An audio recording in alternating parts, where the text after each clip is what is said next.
You don't exist. Take a perk and a talk of that shit. Money swallowed like sis. Dead up perfect in the kid. Got a billion who sang on my head. Look up better put on the road I just spent. I know we got $1 million. The devil that shit ain't not cheaper again. Hello and welcome back, fellow anime lovers, to MangaMuse. I am delighted to have you join us once again in the world of fanfiction and fantasy. This is the second part of What If Deku Enters Assassination Classroom. Special note, this fanfic is written and a masterpiece of NerdofSpades on FANFICTIONnet. Do check and support the author too. Now smash the like, share and subscribe button for more. Also press the bell icon so that you never miss such great parts. Thanks for the introduction. Now let's dive into the world. You know, while we're practicing, we really should break that muttering habit of yours, Midoriya-kun, Karma-kun said while the class was taking a break. Izuku glanced up from his notebook. Huh. He's right, Midoriya-kun, Karasuma-sensei said. Your muttering could very well give away the plan. It hasn't been much of a problem until now, but this is a delicate operation that relies on your target not knowing what's going on. I guess, Izuku conceded, closing his notebook. But no one's ever been able to understand my muttering before. We get bits and pieces of it, Nagisa-kun shrugged, but we're talking about a super being that can fly at Mach 20 and take spilled soup from the air and put it safely back in the pot without losing a single drop. He can understand you, Karasuma-sensei cut in. I know because he's talked to me about some of the things you've said. From analyzing heroes and your classmates' quirks to that exercise plan you messed with back in the beginning of the year. He knows exactly what you're saying when you mutter, and there are other people that have quirks that could replicate that. You need to start being careful about what you say. Izuku's jaw dropped. Oh, God, his face turned red. Yeah, okay. I really need to learn how to stop talking. Anyone have any idea how to do that? Izuku was pretty sure he'd never said anything about All Might or One for All directly, but he couldn't remember everything he'd ever muttered around Kuro-sensei. He couldn't even remember every time he started mumbling in the first place. An uncomfortable silence hung over the field. I have some ideas, Karma-kun purred, a devilish grin quickly spreading across his face. Izuku's eyes widened and he turned to Kayano-san. Help me, he whimpered. That's enough, Karma-kun, Karasuma-sensei interrupted. I have a few ideas, he said, turning back to Izuku and ignoring Karma-kun's pouting face. They won't necessarily be pleasant, but they'll be better than what Karma-kun can come up with. Izuku nodded. The class gathered around and listened carefully. After all, Izuku and Karasuma-sensei couldn't do it on their own. Izuku was supposed to consciously try to avoid muttering as much as he could, and every time someone heard him, they would point it out. When it was clear that was too slow, they distributed spray bottles. Izuku couldn't say he liked it, but it was much more effective, and he really did need to stop muttering. He had far too many secrets to afford running his mouth without paying attention. When they broke for the day, Karasuma-sensei gave Izuku a thin RBB band, seeing as Izuku was getting more aware, just enough to cut himself off when it started, he could catch himself. The RBB band was to lightly whap himself. Again, couldn't say he liked it, but he couldn't exactly argue either. By the time the trip came around, Izuku was muttering significantly less, but was still muttering, unfortunately. The class decided that since they didn't really need to hide that they were plotting from anyone, they could just keep Izuku as far from Kuro-sensei as possible. Overall, everything was going fine. Until it wasn't. Failing to kill Kuro-sensei was disappointing, but it just meant they needed to recalculate. They couldn't have known about his ultimate defense, and they had actually gotten close. They had managed to pull the wool over his eyes. Then classmates started dropping like flies. At first everyone was scared, yes, but they simply didn't know what was going on. The phone call changed that. Izuku felt his blood run cold when he heard that they had been poisoned. Roughly half the class was being affected. His BLD turned to ice when the assassin said to send Kuro-sensei up with the blue-haired boy and the green-haired boy. He was more than willing to go. But that wasn't their plan. Instead, they broke in. They snuck up the building, passing completely undetected. They were seconds away from jumping the BSTRD and taking the cure when things changed again. They had successfully made their way to the top floor. They had a plan of attack and were approaching for the kill, and then he spoke. An innocuous word. Ichi. Nothing more. Then he kept talking, saying how his senses had become sharp. Izuku hardly dared to breathe at the implication. Then he scattered countless remotes, tossing them in the air and letting them clatter to the ground. I told you, he said, back still turned to them, I came prepared to kill a Mach 20 monster. Izuku swore he knew that voice. Why did he know the voice? I made enough spare remotes that even if one was stolen or destroyed or I was so carelessly defeated, I could still press the button at any time. The bloodlust in the room was rising, and Izuku and his classmates fought down the urge to shuffle back, feeling the killing intent rolling off both this man and Karasuma-sensei. The reason we couldn't hire any hitmen for this operation, and so many were involved here, Karasuma-sensei spoke slowly, his voice low and just barely controlled, was because the Ministry of Defense's secret funds, set aside for assassinations, had been completely withdrawn. At the same time a colleague of mine disappeared. In a second, his rage seeped a little further through, his voice rising and straining. What is the meaning of this, Takaoka? The man at the desk swiveled to face them, a grin splitting his scratched-up face. What naughty children, he growled, you come to visit and take the back entrance. Your father would never have taught you like this. Takaoka-san chuckled, and Izuku swallowed back his fear. Guess I have no choice but to give you some supplementary lessons for your summer vacation. He rose calmly from his chair, the anger seeming to vanish from his face in a second. Let's head on up to the roof. I've got a little surprise prepared for you up there. He glanced over his shoulder briefly, waving the remote in the air. You'll come along, won't you? After all, your classmates are relying on you. The bloodlust still permeated the room, chilling their bones and holding them still and silent. Slowly, one by one, Izuku and his classmates unfroze, and followed Takaoka-san up the final flight of stairs. The kids huddled together carefully, with Karasuma-sensei quickly taking the lead, trying to place himself between this madman and his students. At the top, Karasuma-sensei called out to Takaoka-san. Have you had a change of heart? He asked, glaring at the helipad.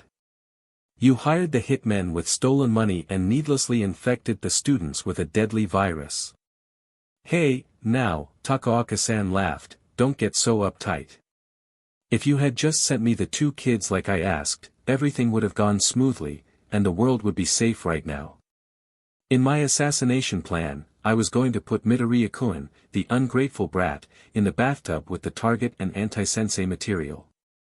I would have sealed it up nice and tight in cement with enough air to keep him going. Izuku could feel himself starting to shake. Takaoka-san was going to bury him alive. Eventually, that little defense form would have to wear off, and in order to escape without touching any of the anti-sensei material, he would have had to set off a large explosion. But Sensei wouldn't. Sensei wouldn't hurt him. Izuku could feel his throat closing up. Kuro-sensei would have died trying to protect him, only to leave Izuku to slowly suffocate in the darkness, unable to do anything. Worthless. Useless. Deku. But your sensei is so considerate of his students, isn't he? He wouldn't let you die just to save himself. No, I figured he'd just dissolve quietly. Izuku felt a hand brush his shoulder before slowly tightening. His lungs burned and his throat clogged, choking on air. The person next to him started whispering instructions. Something about his breathing, but Izuku couldn't quite make it out, much less actually breathe. Takaoka-san was still talking, but it all seemed so far away. Kuro-sensei responded from his sealed sphere. Izuku didn't know what was going on anymore. Takaoka was talking again. He sounded angrier. He was losing it again. Izuku leaned against the hand on his shoulder and forced air into his lungs. Whoever was talking to him sounded relieved for a second and quickly kept coaching him through getting his breathing under control. I can't even sleep at night. Takaoka roared, snapping Izuku's attention back to him. I'll show them. I'll cover my disgrace with results. I'll return the humiliation I received tenfold. Especially you, Shiota Nagisa. I will never forgive you for ruining my future. Whispers broke out around them. Izuku shot a quick glance of gratitude over his shoulder at Kanzaki-san, who nodded back, but didn't remove her hand. Karmakuen spoke up quickly, silencing the rest of the class. So you called Nagisa-kun to clear up some petty resentment. Would you really be happy going all out on this little guy, though? I bet I could give you some much better entertainment. Izuku felt a slight smile pull at his lips. That was a halfway decent idea, if there was any chance of Takaoka-san taking the bait. Karmakuen would do better than Nagisa-kun in such a head-on fight where the opponent knows what to expect. Unfortunately, Takaoka is too smart and single-minded for that to actually work. You must be losing it with your old age, Terasaka spoke up. Izuku felt himself startle at how red he looked, with sweat pouring down his brow. He must have been infected. How had he made it all the way up here suffering under the virus? You lost to Nagisa-kun under your own rules. No two ways about it. And let me tell you something, whether you won or lost, we still would have hated your guts. I never asked you brats for your opinion. Takaoka roared. Don't forget I can kill half of you with just the push of a finger. Shrimp, he growled, turning to Nagisa-kun. Come up here alone. He quickly turned around, climbing the steps up the helipad and taking the cure and bomb with him. Nagisa-kun, Kayano-san started, you can't dash. Nagisa-kun handed her Koro-sensei. I don't want to, he said. But who know what he'll do like this if I don't. I'll try and talk him down. Nagisa-kun, Izuku said, that's not going to work. He's not going to back down. Nagisa-kun shrugged at him. A chance is still a chance. And we have better odds with me going up than staying down here. Izuku couldn't argue with that. He let Nagisa-kun go. As soon as he was up, Takaoka tossed down the ladder, cutting off any route up. You lot stay down there, he called down, not taking his eyes off Nagisa-kun.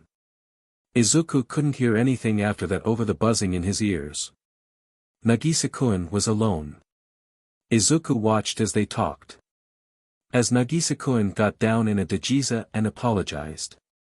He watched as Takaoka walked calmly to the suitcase holding the cure and calmly, happily, blew it up. Izuku screeched. He lurched forward, screaming. His classmates were going to die. Multiple sets of arms and hand grabbed him, wrapping around him, and wrestling him to the ground. His classmates would die slowly and painfully. The cure was gone, raining back to the ground among fire and shards of glass. Izuku sobbed and went limp. They had failed. Deku. Useless. Dead weight. Can't do anything right. Izuku could hear Nagisa-kun's enraged cries but couldn't bring himself to watch. Instead he struggled harder. He needed to get up there. He needed to help. He refused to watch another classmate die when he could do something about it. He needed to get up there. The weight holding him down got heavier as his captors struggled to keep him still. You should worry more about yourself, you DMN runt. That was. Terasaka. The only thing I need is a little sleep and this virus will be done for. Even if it's for trash like him, if you kill him, you'll be charged with murder. Are you really going to throw away your chance at the 10 billion for a jackass like him? All because you couldn't keep your cool. Terasaka-kun is right, Nagisa-kun, Koro-sensei spoke up. Izuku craned his head around, having stopped struggling to listen to the others. There is nothing to be gained from killing this man, and if you become frantic, you will only put yourself at a disadvantage. Simply stun him and we will go question the poisoner Bello. That was right. He was still down there. They could talk to him and get some more antidote. Oh, shut up, Takaoka grumbled. It'll be pointless if he doesn't really come at me. I'll kill his honest intent in a humiliating way, then I'll finally be able to set aside my shame. A beat of silence. Nagisa-kun, pick up Terasaka-kun's stun gun, Kuro Sensei instructed firmly.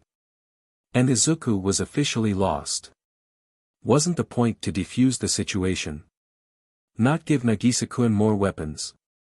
That man's life and my life. That man's words and Terasaka-kun's words. You needed to decide which one carries more weight. Yells broke out as Terasaka collapsed, but he quickly waved off their classmates, telling them to watch Nagisa-kun kick Takaoka's butt. Nagisa-kun prepared for the fight. Izuku took a few deep breaths, reminding himself that it wasn't over just yet. Nagisa-kun was a skilled fighter, and they could interrogate Smog downstairs for the antidote. They could still win this one. He wriggled slightly when he felt his tears finally come to a stop and he thought his emotions were stable enough that he wouldn't do anything stupid. Can you let me up?" he asked slowly, trying and failing to flex his arms and move them off of him. Karmakun glanced down from his perch. "Are you going to try and get up there?" he asked. Izuku started to shake his head but stopped when he heard Takaoka address them again. "I have 3 doses of the antidote left," he said. "If Nagisa-kun doesn't take this seriously, or any of you try and get in my way, I'll destroy these, too. It's not much, certainly not enough for everyone, but it's your last hope." Izuku saw red but forced his muscles to lock instead of thrash. He couldn't risk the antidote. He couldn't do anything. Useless. Weak. "I won't get in the way," he ground out. He wouldn't. He couldn't. Izuku's classmates slowly and hesitantly got off of him, hovering nearby just in case he lost it again, while Izuku glared daggers at Takaoka and watched the ensuing fight with an analytical eye. The fight was brutal. Nagisa-kun took more hits than he gave, getting worse and worse as time went on. Takaoka left no openings for him to slip through. Izuku took half a step forward and growled under his breath when Takaoka threatened to torture Nagisa-kun to death but restrained himself before his classmates intervened. Suddenly, Nagisa-kun changed. His entire demeanor shifted, and the battle shifted with it. What was he doing? Why was he dash? Was that a Nikodamashi? Sentoki Sensei had talked about it briefly when one of the other students brought it up, counseling them against it. She had said that while it was an actual technique, practical use was nearly impossible, from the execution to picking the right time. It was extremely difficult even for masters, and finding the right conditions made it almost useless in a real fight or a competition fight. And Nagisa-kun had used it perfectly. Takaoka was down. Nagisa-kun lifted the man's chin with the stun gun and looked him in the eye. There was a pause. A moment of quiet as a cool night breeze flowed in off the ocean, curling around them. Finally, Nagisa-kun spoke, "Takaoka-sensei, thank you very much." He released one final burst of electricity, and Takaoka collapsed. A cheer rang out from the class and they charged the helipad. They congratulated Nagisa-kun before the celebration died down, and they remembered what had happened. Karasuma-sensei called in a helicopter to take in Takaoka and was about to go find Smog when they were interrupted. "Heh, you guys don't need an antidote." A ripple of tension swept through the class, and they turned to find the 3 assassins they had fought climbing the helipad. "Brats," the man from the auditorium huffed. "Did you really think that you'd all leave here alive?" Clicks and ruffling fabric filled the air as each student grabbed a weapon or simply raised their fists, ready to fight for their lives. "Your employer has been defeated," Karasuma-sensei called back to them, keeping his stance relaxed. "You don't have any reason to fight us anymore." I've mostly recovered, and my students are plenty strong. Why don't you just surrender before we have any more casualties? The man stuck his gun in his mouth. Sure, he replied. God damn it. Yoshida-kun yelled at them. Don't you know when to give up? We're pretty pissed, too, huh? Wait. Did you just say sure? Revenge for the boss wasn't in the contract, he continued with a shrug. Besides, I just said you don't need any antidote. Smog chuckled. All I gave you guys was this stuff, he said, showing off a small bottle. It's just an improved version of a little food poisoning. It'll only stay active for another 3 hours or so. Then it'll be completely harmless and just flush out of your system. Izuku blinked at them. Food poisoning. The one I told the boss I used is this one. He pulled out another small, thoroughly sealed vial. If I'd actually used it, you guys would have been in some serious trouble. He laughed lightly. They'll be fine. Izuku whispered. The foreigner Karmakun nodded. Before we used it, the three of us had a little discussion. The time limit for the exchange was 1 hour, which meant even if we used the food poisoning, there would be plenty of time to get the job done. I've got plenty of poisons for all kinds of jobs, Smog said. For this it was enough for you kid to just fear for your lives, right? But that means you went against Takaoka's orders, Okano-san said. Is that alright when you're receiving payment from him? The gunman turned a cold glare on her. Idiot. If you think a pro will do anything for money, you've got another thing coming. That's right, Izuku spoke up. Assassins aren't villains. Criminals, yes, but not villains. Assassins were willing to use their quirks to their advantage, but often avoided it so they wouldn't become reliant and could cover their tracks, unlike villains who were known for their excessive quirk use. Most assassins also tried to keep the collateral to a minimum, but would cause some extra deliberately to do their job in some cases, while a villain never cared one bit about who else could be harmed. See, the gunman said, gesturing at Izuku, this kid knows what's up. Izuku was pretty sure the rest of the class still didn't know what that really meant, but now wasn't the time. We always do our best to do what the client wants, but even we have our limits. We figured out he was never planning on giving you the antidote, so we weighed our options. Either we participate in the mass murder of a bunch of school kids, or we take a hit to our reputation. It was a simple question of what's worse. Silence fell over the group. It was strong to believe it was over. The night had never seemed to end, with one problem after another, always stacking higher. Well, that's all wrapped up, Smog said. Here, give your people these nutrients to get them back on their feet. He tossed a bottle of pills their way. They'll work so well everyone who was sick will be even better than they were before they were poisoned. Karasuma-sensei stepped closer as the helicopters he'd called in began to approach. I'll trust you after the students have recovered, he said, and there's a few questions I want to ask, so I'll have to detain you for the time being. The gunman shrugged. Yeah, all right.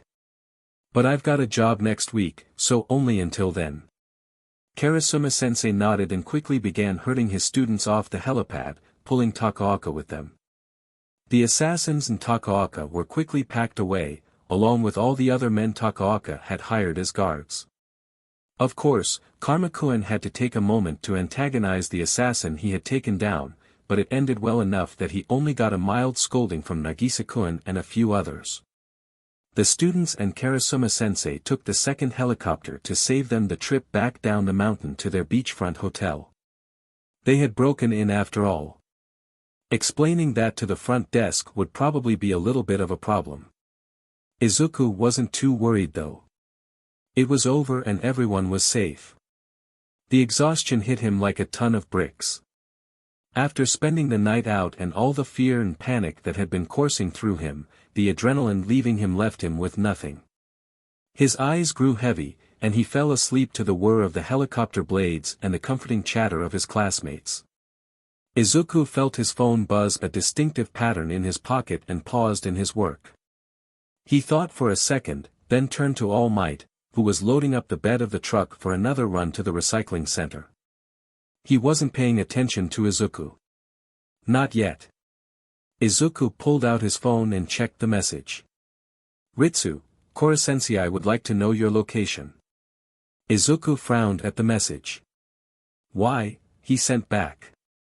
Hey, Yagi-san, he called to his mentor. Yes, Midoriya Shounen. What do you need? All Might asked as he stopped loading the truck. Izuku shook his head. Something came up with my class. I don't know what it is yet, but I might need to leave early today. I might not be here when you get back. All Might nodded slowly. Well, alright then. Make sure to text me as soon as you know. Izuku nodded and waved goodbye as All Might drove off. He checked his phone again. Ritsu, the class has gotten into trouble and will be receiving communal punishment. Well. This was bad. Izuku, you can give him my location. Thanks for telling me, Ritsu-san. She sent a little smiley face back, and less than a second later, Kuro-sensei was there next to Izuku. Kuro-sensei had a tentacle raised and his mouth open to start his speech, when he suddenly stopped and looked around. Midoriya-kun, he spoke, why are you in a dump? Because it's not supposed to be a dump, Izuku answered quickly. It's supposed to be a beach. I've been cleaning it up. Don't worry, no one else is here right now. You were going to say something about the class being in trouble, Sensei. Kuro-sensei looked down at him. Yes, I was. Do you remember what Karasuma-sensei told you when he started teaching you free running? Izuku nodded. He told us that it was dangerous and to never use it outside of the mountain we train on. Izuku sighed, hanging his head. Some of the class used it in town, didn't they? Yes, Kuro-sensei said. They hurt a civilian in the process.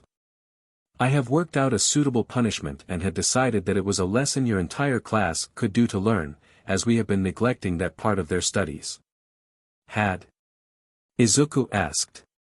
Yes, I am now reconsidering whether or not you need it. Izuku blinked at him. Whatever you decide, Sensei. I just don't want it to interfere with my training too much.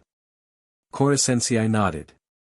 We'll work out a slightly different arrangement for you, but you will still be required to help out your classmates. He hummed to himself. Come, we need to speak with Matsukata-san. Izuku nodded and followed his teacher, shooting off a quick text to Yagi-san saying he had to leave. Kuro-sensei, he said slowly. Yes, Midoriya-kun. Matsukata-san is the person they hurt, right? Yes, he is. I assume the Ministry of Defense is working to figure out Matsukata-san's medical bills, but I might know someone who would be willing to help out with that. I can't really promise anything, because I haven't asked yet and I wouldn't be able to actually explain much about why I'm asking for the money, but dash. I understand, Midoriya-kun. We'll talk about that with Karasuma-sensei after we talk to Matsukata-san. Yes, Sensei. The hospital room Kuro-sensei lead him to was filled to the brim with flowers and was inhabited by an old man with broken leg. A leg Izuku's classmates broke because they used their free running in an uncontrolled area. What is it now? The old man, Matsukata-san, barked as they entered the room. Matsukata-san, Kuro-sensei greeted with a bow, which Izuku quickly copied. I know we agreed that my entire class would run your school for you while you were sick, but there may be an exception. Matsukata-san turned his glare at Izuku. Well, Shounen. Why do you think you should be exempt from your class's punishment? This is Midoriya Izuku, Kuro-sensei said before Izuku could answer, and the exemption is my idea, not his. Midoriya-kun, if you would please explain to Matsukata-san what you were doing when I came to talk to you and why. Izuku gulped, but stepped forwards. If he'd had any doubts about Karasuma-sensei's claim that Kuro-sensei always understood his rambling mutters, it had died with that statement. I was cleaning Dagoba Municipal Beach, he said. I use it for strength conditioning, as well as the added bonus of community service. Strength conditioning. Matsukata-san interrupted.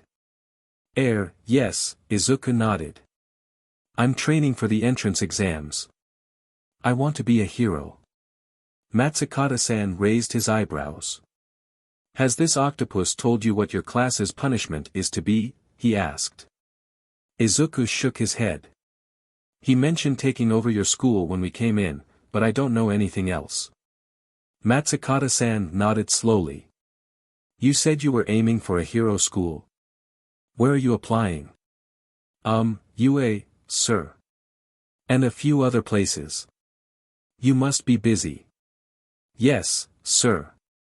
I'm training or studying almost every night of the week. Matsukata-san nodded slowly. And you made some of that training cleaning up an illegal dump. Yes, sir. Matsukata-san turned his attention back to Kuro-sensei. I'm willing to let him off a little easier, he said. How about, he works the normal school hours, leaving his extracurriculars unaffected? Kuro-sensei nodded. That is very kind of you, Matsukata-san. I would let you off the hook entirely, Matsukata-san said to Izuku, but I think your boneheaded classmates are going to need all the help they can get. Consider it another form of training. Izuku nodded slowly. What exactly am I going to be doing? Izuku honestly wasn't super upset about their punishment. Sure, he was worried about how they were supposed to pass their midterms if they weren't studying for the next 2 weeks, and the kids could be a little loud and rambunctious, but they were kids. At least the class was mostly willing to handle things and there didn't seem to be any resentment towards the students responsible. Even if some of them were struggling and this place could use a lot of work to even make it safe. Hey, Izuku-kun, remind me why you get to leave early again, Yada-san asked him. It had to be the 5th time someone had asked him today. Izuku sighed. I told you, I'm not allowed to answer that. Kuro-sensei wants you guys to learn a lesson from this, and both he and Karasuma-sensei think that telling you would make it too obvious what they want to hear from you. A groan went up from the nearby classmates. Seriously, Izu. No, Izuku interrupted Terasaka. They get to call me Izuku. You will call me Midoriya. And no, I can't tell you anything. Izuku groaned on the mats. Up, Sentoki-sensei said. Do it again. Izuku groaned louder and pushed himself back up, ignoring the mild bruises beginning to form. He stood ready, watching his opponent. His much more experienced opponent that had been wiping the floors with him for the last. Izuku had lost count of how many rounds they had gone now. Aizawa-san only gave him a moment to ready himself before moving forward again. His movements were fast and fluid. Izuku only managed to block or dodge the first few strikes before Aizawa-san broke through his defenses. Izuku, on impulse, latched onto Aizawa-san's arm and refused to let go as he tumbled down. Aizawa-san, who hadn't been expecting the desperate ploy, tumbled down with him. Izuku brought his knee up, aiming for Aizawa-san's gut, and tried to twist and push Aizawa-san to the side to roll on top of him. Instead, Aizawa-san merely twisted slightly and leveraged his own weight against Izuku, pinning him firmly to the mat. Sentoki-sensei sighed. You are small and light, Midoriya-kun. Never try to grapple your opponent. Again. No, Aizawa-san said, standing up. That's enough for now. I said again, Aizawa. He's exhausted. He won't get better if you keep pushing him. He's here to learn and grow. That move was desperate and came from someone that has lost far too much. Right now, he's here to learn humility. Izuku sat up and wiped some seed off his face. Karasuma-sensei told you. I didn't have anything to do with that. You plan on being a hero, don't you, Midoriya-kun? Sentoki-sensei asked. Yes. Then you are going to be a community leader. What your colleagues do will always reflect on you. What happened? Aizawa-san asked as he offered Izuku a water bottle. Take a break. Sentoki-sensei called over her shoulder at the rest of the class. The other students immediately stopped their drills and scattered for water around the dojo. More than a few sent Izuku a pitying look. Izuku accepted the water bottle. Some of my classmates did something reckless, he answered, and people got hurt in the process. He pulled a face. And I'm already being held responsible for their actions, Sentoki-sensei. She raised an eyebrow. Are you no? 'Cause from what I heard, you got off light. That's because I was already doing community work while they were being menaces. And you call not being able to study at all leading up to midterms light? He's got a point, Aizawa-san said, a small smile starting to curl the edge of his lips. This isn't productive. Sentoki-sensei sighed again. All right. Yeah, I've put you through more than enough. Go join the rest of the class. Izuku perked up and scrambled to his feet. Thank you, sensei. Thank you, Aizawa-san. A screech broke the air and startled everyone around. Izuku shared a glance with Kayano-san before following his ears to the source. 3 boys were near the edge of the property. One was cowering on the ground, crying, while the 2 others stood over him. Okasama-chan, Zatsuen-chan, and Osor-chan. If he remembered correctly. What's going on here? He asked as though he couldn't recognize the scene from his own childhood. Okasama-chan glanced at the other boys briefly before scrambling to his feet and barreling into Izuku's legs. Izuku stumbled slightly but steadied himself. He bent down and wrapped Okasama-chan in his arms. He raised an eyebrow at Zatsuen-chan and Osor-chan. Well, he pressed. The boys shared a nervous look. We weren't doing anything, Osor-chan muttered. Izuku kept waiting, rubbing Okasama-chan's back in the process. We were just playing around, Zatsuen-chan defended. It's not my fault Okasama-chan is a baby. Izuku sighed. Let's go inside and talk about this, he said, pulling Okasama-chan up onto his hip as he stood. Come on. He jerked his head and waited for the boys to start walking in front of him. While they walked, Okasama-chan calmed down some and his tears slowed to a stop, but his limbs had a fine tremor that Izuku could feel as the boy kept his head buried in Izuku's chest. When they got inside, Izuku took a quick glance around. Higosha-san, he called out, getting the older woman's attention, do you have a private place I could talk to these boys? Higosha-san hesitated. Yes. There's an office down the hallway on the left. When they arrived, Izuku pointed to a spot next to the door. Osor-chan, Zatsuen-chan, you will wait here. When I'm done talking with Okasama-chan, I will talk to you. Osor-chan's face twisted into a frustrated frown. But dash. No, Izuku cut him off. You will wait here, and I will get you later. The boys nodded and sat next to the wall. Izuku went in and closed the door behind them. Okasama-chan, he said gently. Are you alright? The tremors hadn't stopped yet, but they had seemed to lessen. Okasama-chan shook his head. Can you tell me what happened? Okasama-chan thought for a moment, then nodded, starting to uncurl himself slowly. Izuku gently set him down on one of the chairs and kneeled in front of him, so Okasama-chan was looking down at him. He sniffled softly and wiped at the tear tracks on his face. It was stupid, Okasama-chan said quietly.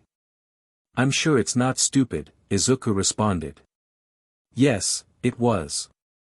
How about you tell me what happened, and I'll tell you if it's stupid. Okasama-chan huffed. You'll just say it wasn't stupid no matter what I say. Izuku shrugged. Why don't you talk to me and we'll find out. Fine. We were just playing around. That's all. I wanted to show them something cool I'd found out there yesterday, and while I was looking Zatsuen-chan used his quirk. It scared me.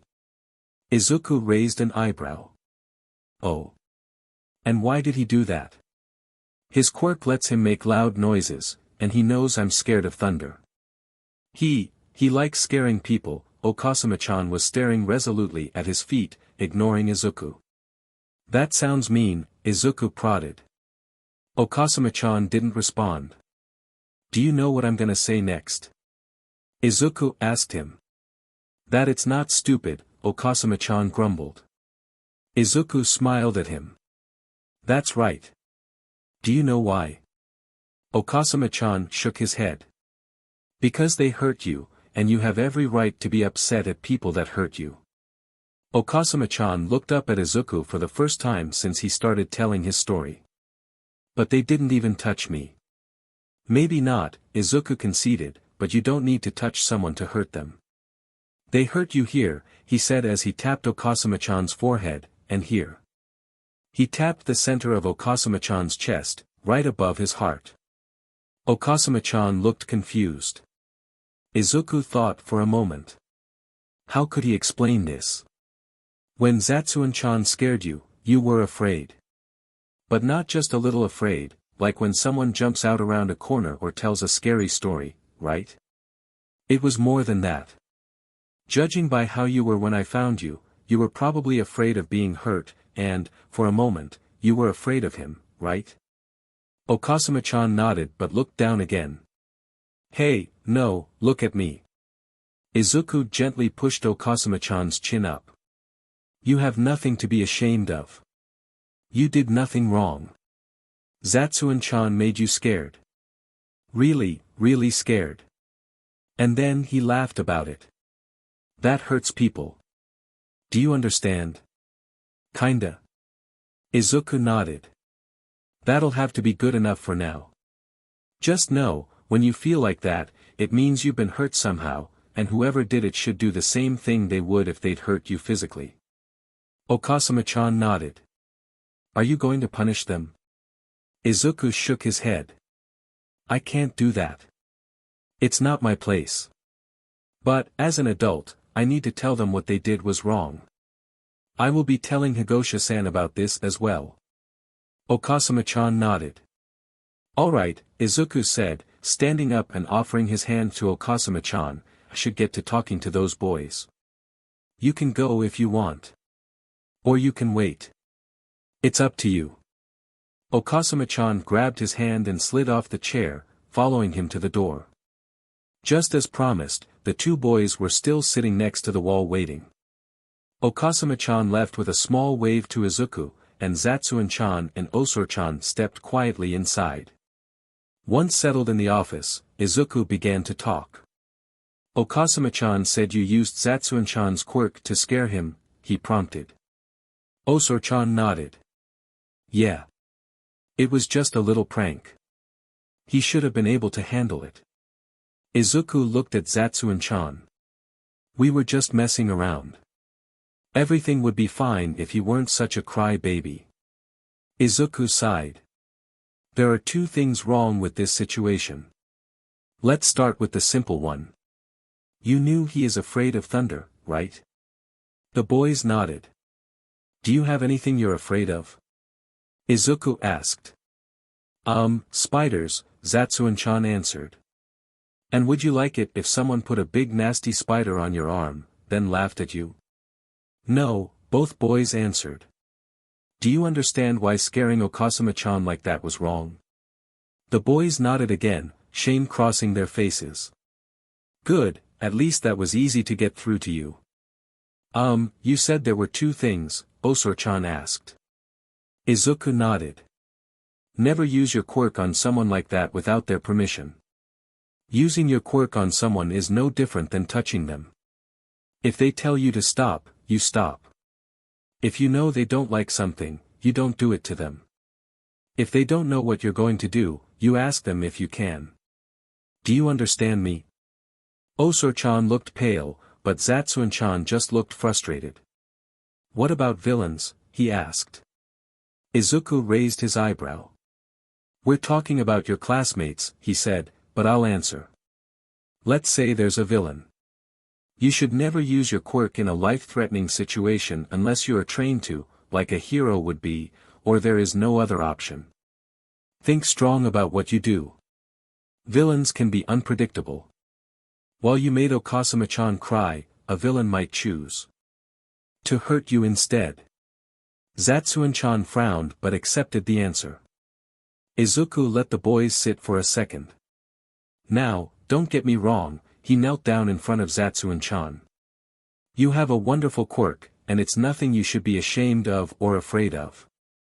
It's a part of you just as much as your hand is. You just need to be a bit more careful with how you use it. You're young, and you're learning. You can make mistakes, heck, people expect you to make mistakes, just make sure you learn from them. The boys nodded again. Alright, that covers it, I think. Get going. Go play. The boys scrambled up and scurried off. Izuku just hoped they actually listened to him. Kuro-sensei hummed, looking over Izuku's career counseling sheet, no backup plan. Izuku frowned. But you said dash. You can be a hero. That you'd be great for heroics. Yes, I did, Kuro-sensei nodded. I also said it was going to be difficult to get a license. It might even be near impossible depending on how the deck gets stacked. That doesn't mean you can't help people. While you could turn to vigilantism, I would prefer you be able to live comfortably. Vigilantism? I wouldn't dash. Now, Midoriya-kun, we both know your heroic soul would get the better of you eventually.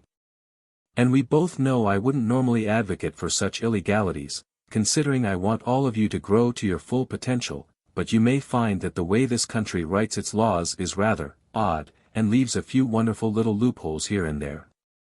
Now, do you have any ideas on what you'll do if you can't get your hands on a hero license? Izuku thought for a moment. Being a paramedic or a doctor would be nice, but I don't think I have a strong enough grasp of human biology for that. Being a quirk scientist of some type would certainly play to my skills, but... His face started to burn. But... Kuro-sensei prompted. I doubt I would find it fulfilling enough. I need to be able to help people more directly than that. Kuro-sensei nodded. You're right. You do wonderful analysis and can see the best and worst parts of any quirk, but you thrive on seeing others do well. Keep going, Midoriya-kun. Izuku nodded. Maybe I could be a police officer. Or a detective. Kuro-sensei smiled down at him. I think detective would suit you best of the two. There are other options, for sure, but it's a start. Now, talk to me about the hero schools. Izuku gave a firm nod. Right, he said. UA, of course. If I make it there, I'll have the best shot possible of getting a license, but it's also going to be the hardest to get into. They are notoriously secretive about their entrance exam, having examinees sign NDAs as soon as they arrive. Revealing the information could result in you being rejected from any other schools you applied to.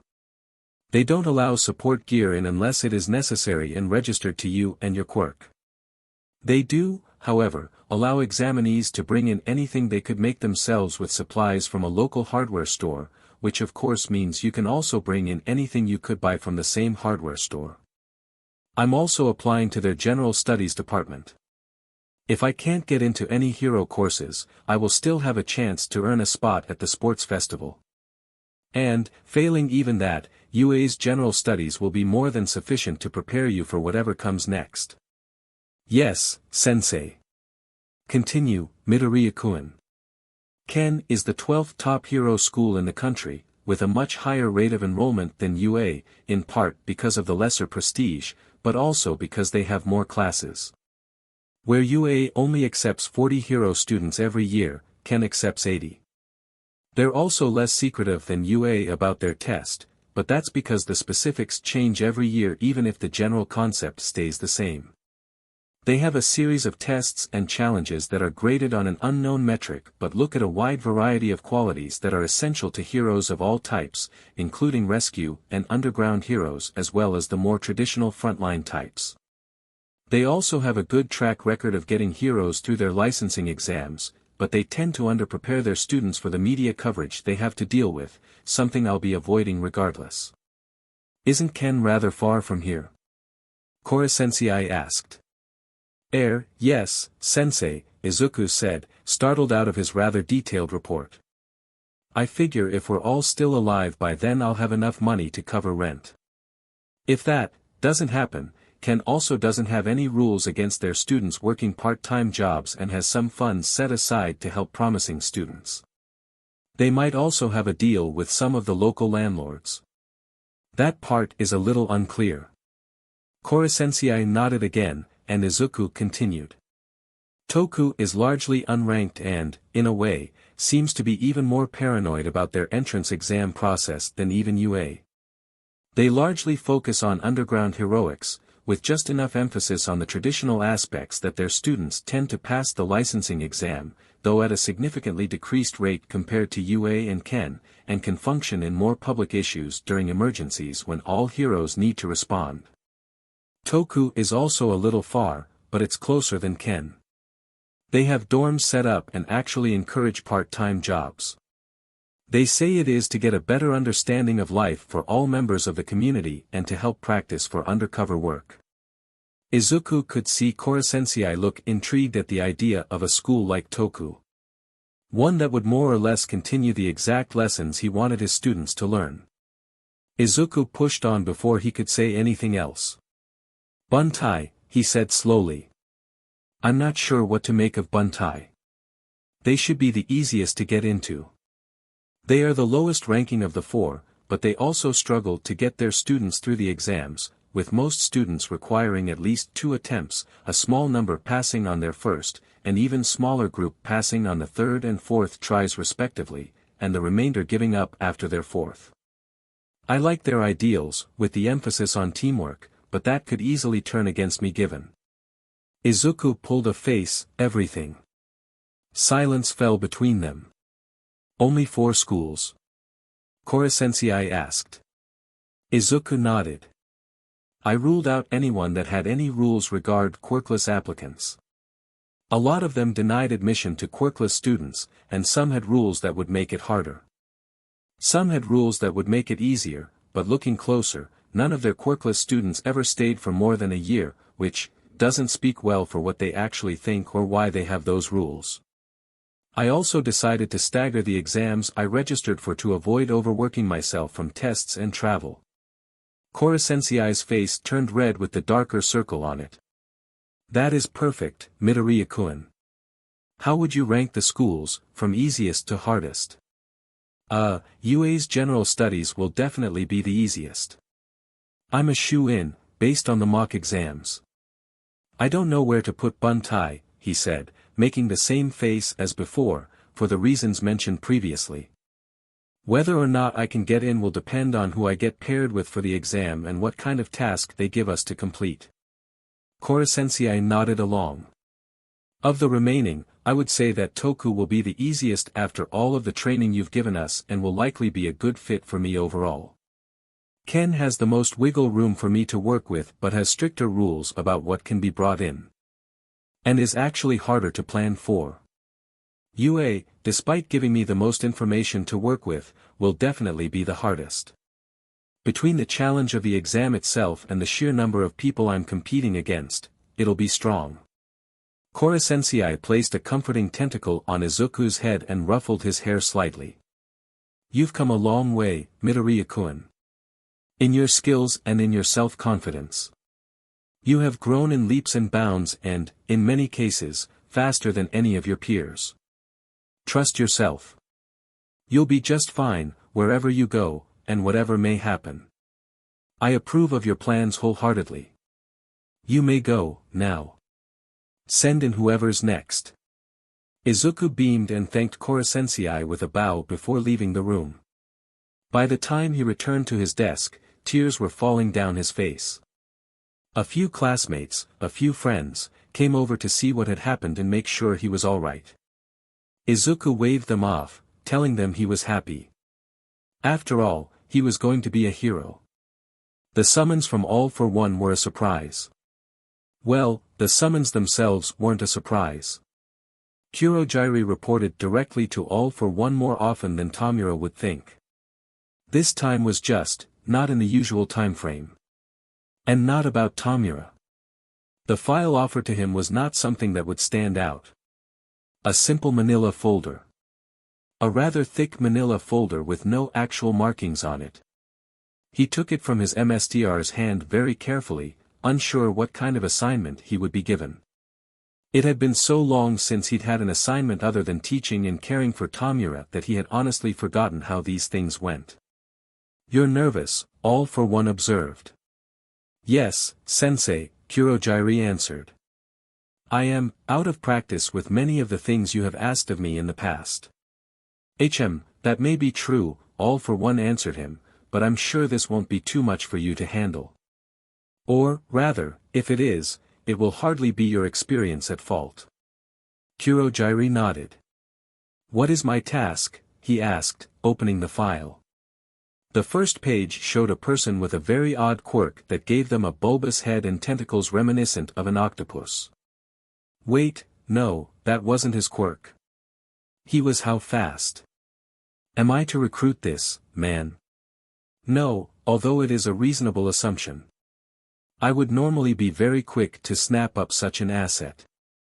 But, no, I am interested in him for a very different reason. Read a little further. Right.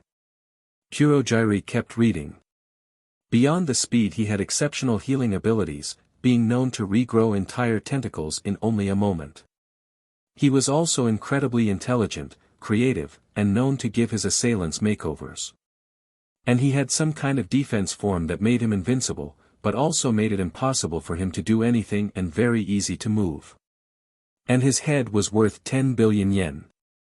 30 billion if he was killed by a group. You want me to kill him? Indeed. I would ignore him. That much money, while lucrative, isn't necessary with our other sources of income. However, given the sheer power he possesses, he can very easily be a threat.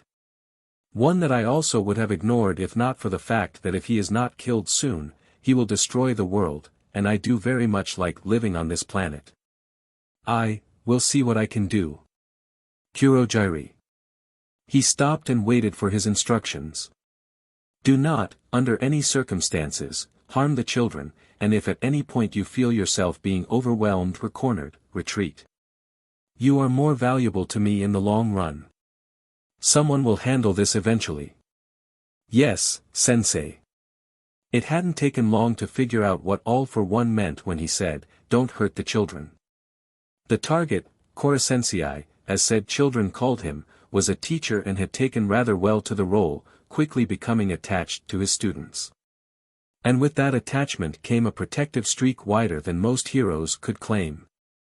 There was also the small fact that harming the students would make the bounty null and void and would probably PSS off the equally attached government agent stationed at the schoolhouse.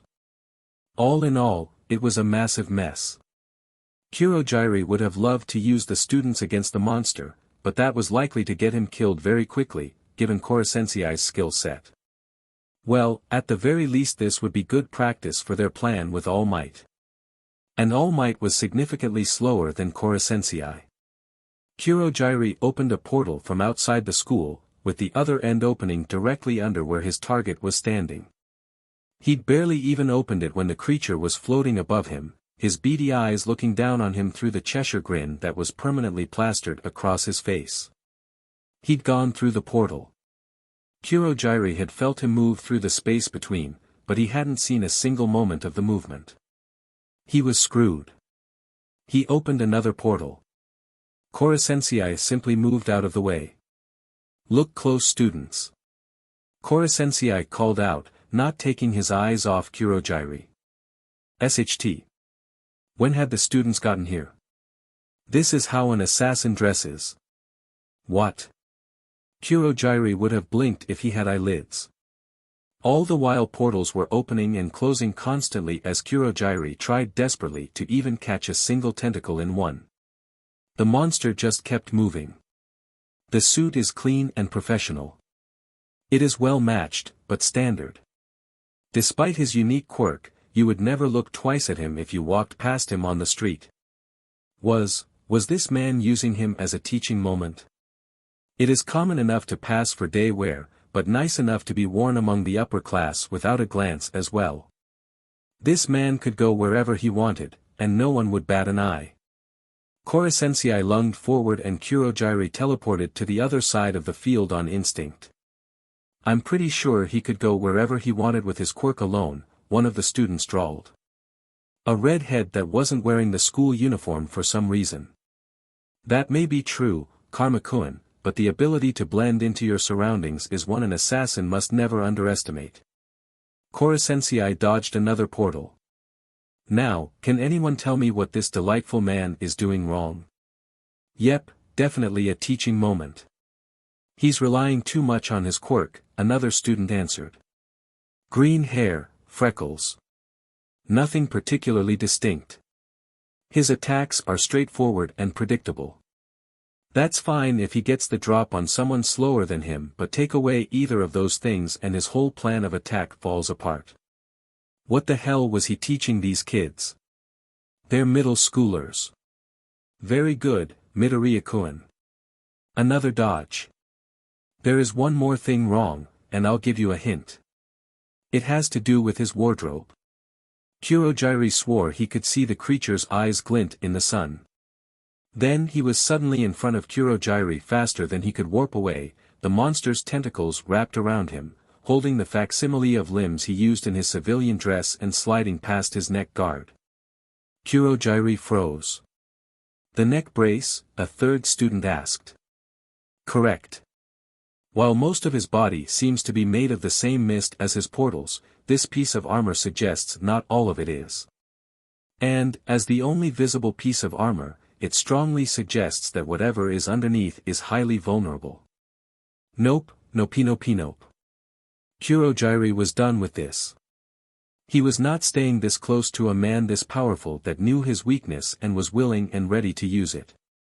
Kurogiri wrapped his quirk around himself, drawing in and pulling himself through to a new location. He came out in the bar sans neck guard. Even with the bar empty, Kurogiri couldn't shake the feeling of vulnerability that swamped him. He felt exposed. He hid the unstoppable tremors beneath the shadows that wrapped so comfortingly around his body. Ah, Kurogiri, the voice from the screen in the corner spoke, you're back sooner than what happened? The target was, more than I could handle, Kurogiri admitted. He was ashamed to say his voice trembled when he spoke. He analyzed my weaknesses and was positioned to exploit them before I managed to do anything to him. There was silence on the other end. I suppose I'm not surprised. He is faster than any other individual on record.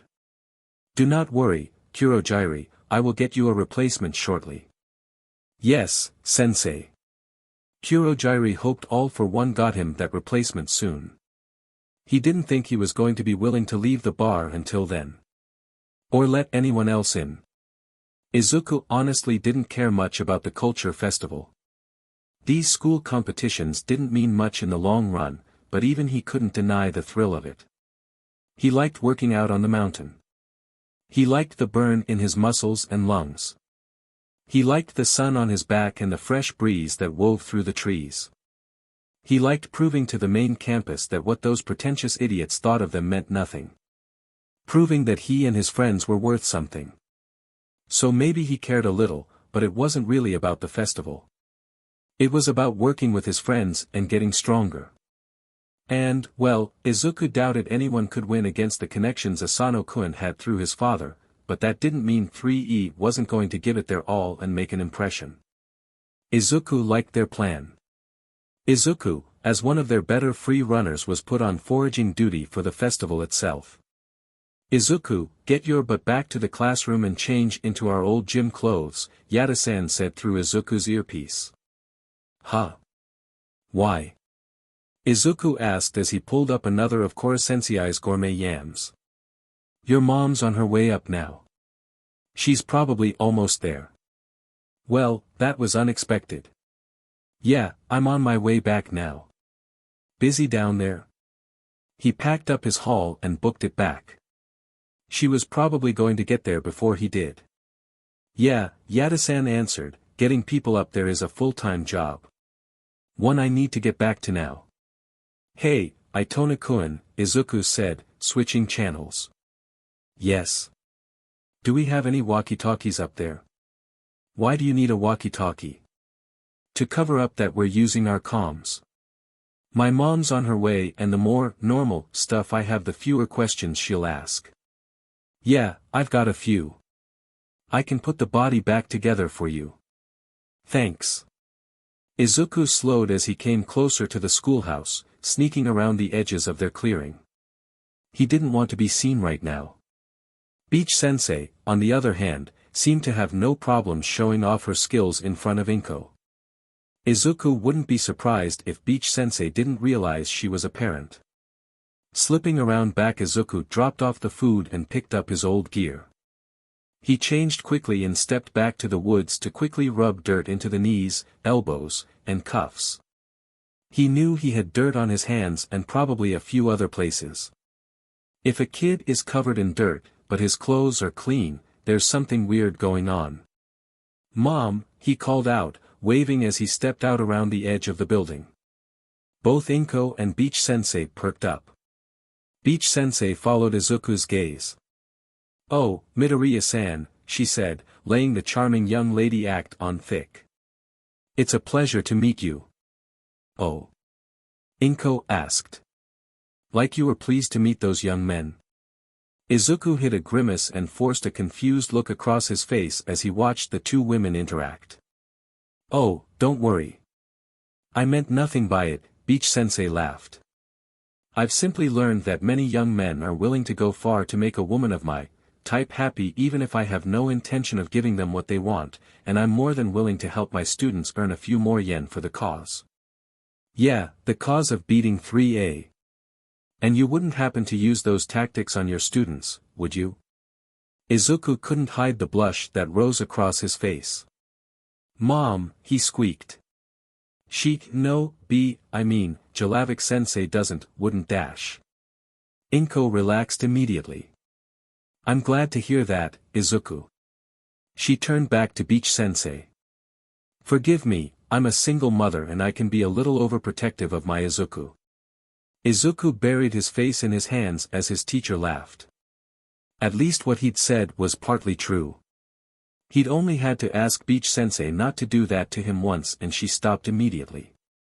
The rest of the class still got it though, mostly because the boys kinda liked it. Or something like that. Oh, it's quite alright, Beach Sensei answered, laughing. I understand completely. Now, how about I give you two some time to talk? I'm sure Karasuma-san is around here somewhere. He'd love to meet you, Midoriya-san. Izuku laughed nervously as he pulled his head from his hands. Hee. Hi, Mom. Inko smiled warmly at him. Hello, Izuku. I have to say, I can't believe you walk this far to get to class every day. I don't think I could do it. Izuku shrugged. It's been good for my stamina. I don't need to plan morning runs either when I can just run to school. That's true, Inko nodded as she took a seat at an empty table. Izuku sat down across from her. Oh, what's good? She asked as she looked at the menu. All of it, Izuku answered quickly. Muramatsu-kun is a great cook, but I think you would like the smoked fish, and you should try the ramen. It is our specialty, after all. Inko nodded, glancing over the menu. Jinenjyo. Matsutake. Izuku, where are you getting these? I thought you could only use 300 yen per dish. Izuku grinned and gestured to his dirty clothes. You'd be surprised what you can find out here. We're harvesting nearly all of our ingredients from the mountainside. Ah, Midoriya-san, Midoriya-kun, Irina-san told me you were here. Karasuma-sensei, Izuku greeted with a grin. He glanced between the two adults. I'll go put in your order, Mom, and I should probably get back to work. I'm glad you came.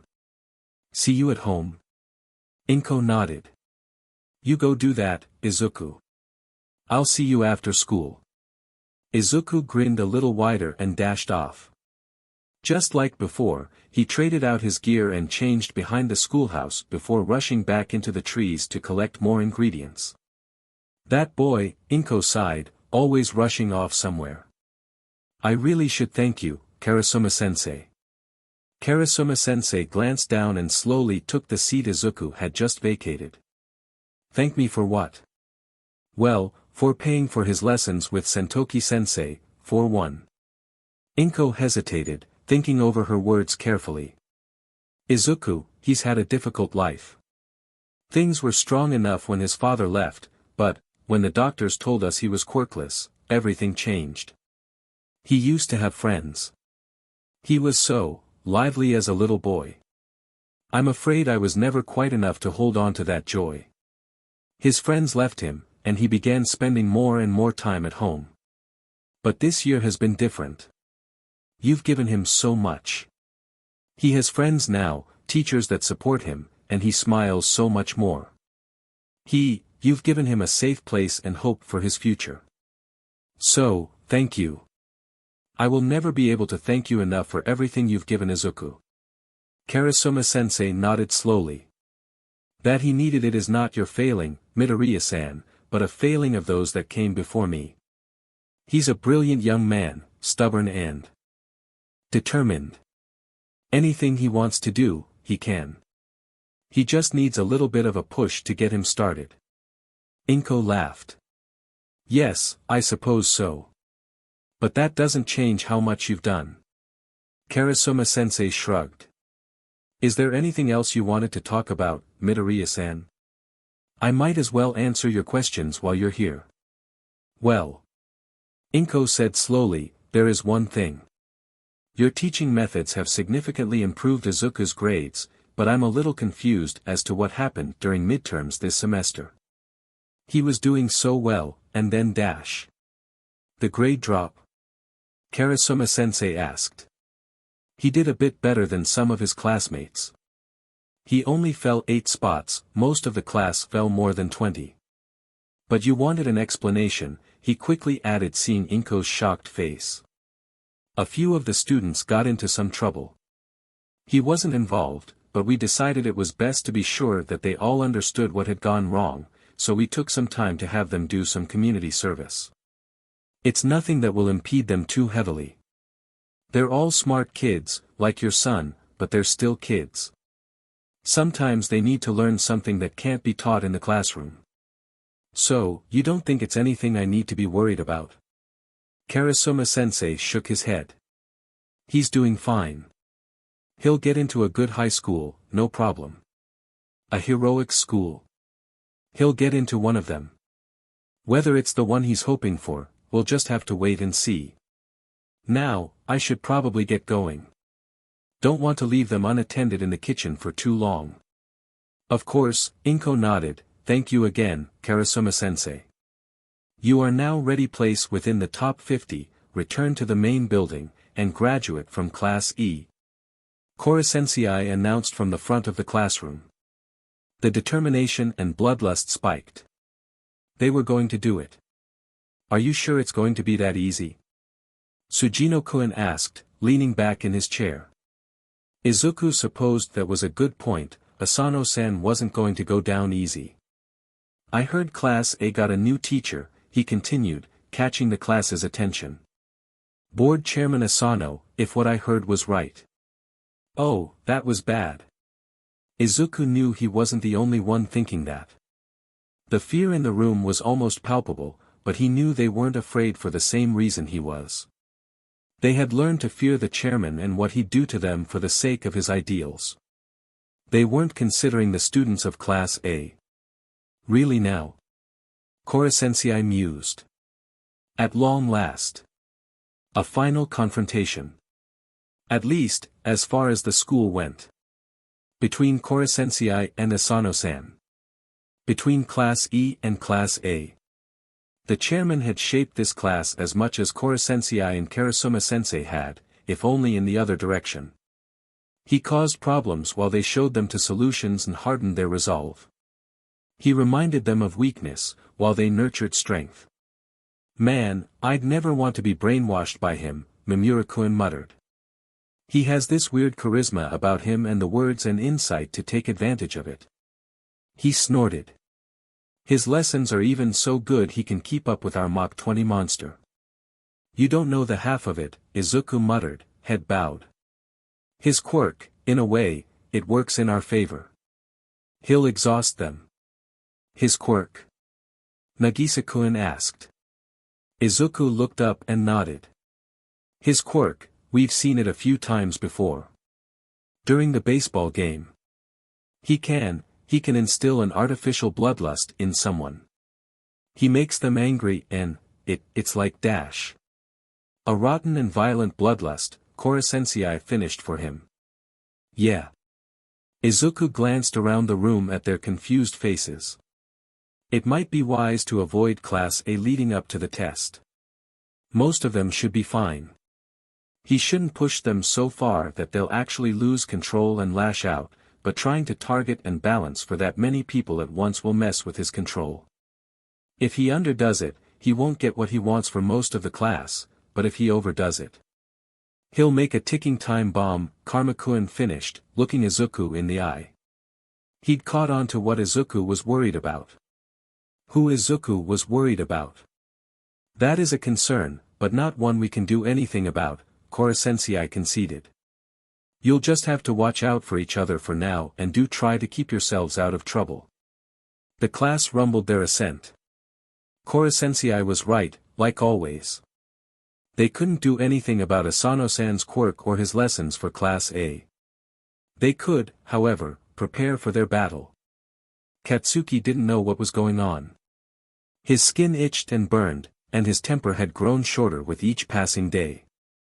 Most of the time he was fine, but then out of nowhere, he'd be seconds away from blowing something up, or seconds after. That one happened the most when he was trying to study for exams. So yeah, he was angry, and he didn't know why. His parents were even talking about getting him to take some anger management lessons or something. The idea that he needed some shrink to tell him how to control himself only made him angrier. He'd had perfect control over his quirk since he was 6. He didn't need help. Which is why he was out on a jog, getting some fresh air and burning off some of his restless energy. If he blew up at the old hag one more time, there would be nothing he could say that would stop them from signing him up for the dumbass therapy. Something rattled in the mass of junk to his left. Katsuki froze. Who the hell would be an AF junkyard? It wasn't even an official junkyard, so no one worked in there either. Well, only one way to find out. Katsuki wandered along the edge of the former beach looking for an opening in the trash. It took a few minutes, but he did eventually find a wide path through the mountains of trash. He didn't know if it was because the people that dumped SHT here liked being able to hide their SHT deeper inside, or if whoever he'd heard had cleared these paths for themselves. Maybe both. It wasn't important. The opening was farther down from where he'd heard the movement, so whoever it was should be somewhere to his left still. Provided they hadn't moved. Now that he thought about it, didn't these piles of SHT used to be taller? Was someone really wasting their time trying to clean out this hell? Dumbass decision if you asked him. The assholes that left their trash would just keep dumping no matter what happened. Following his memory in his ears, Katsuki carefully navigated the maze of abandoned CRP, careful to never touch anything. He wasn't about to lose what time he had to train for UA's exams because he was a dumbass that got tetanus or who knew whatever the hell else was hiding in this place. Could get the F plague for all he knew. No F way was he going to take that risk. He rounded the final corner and froze. His anger reared its ugly head again, BLD pounding in his ears. His breathing turned ragged in an instant. Why? Because motherfucking Deku was there in front of him, pushing around some stupid metal filing cabinet over the sand. One of the DMN upstarts from 3E that didn't know their F place. The original upstart that didn't know his place. The BSTRD Deku that thought he could do something without a quirk. That thought he could be a hero, go to FUA without a quirk. Here he is moving trash around F beach like he was actually going to do something. Here he was working on some pointless project instead of studying like he thought he could score high enough to get anywhere without putting in the F effort. Like he was better. Deku! Katsuki roared, reveling in the way the DMN. Nerd's head snapped up and the BLD drained from his face in an instant. His hands sparked and crackled. Bakugou. Deku stammered, stumbling back, away from the cabinet.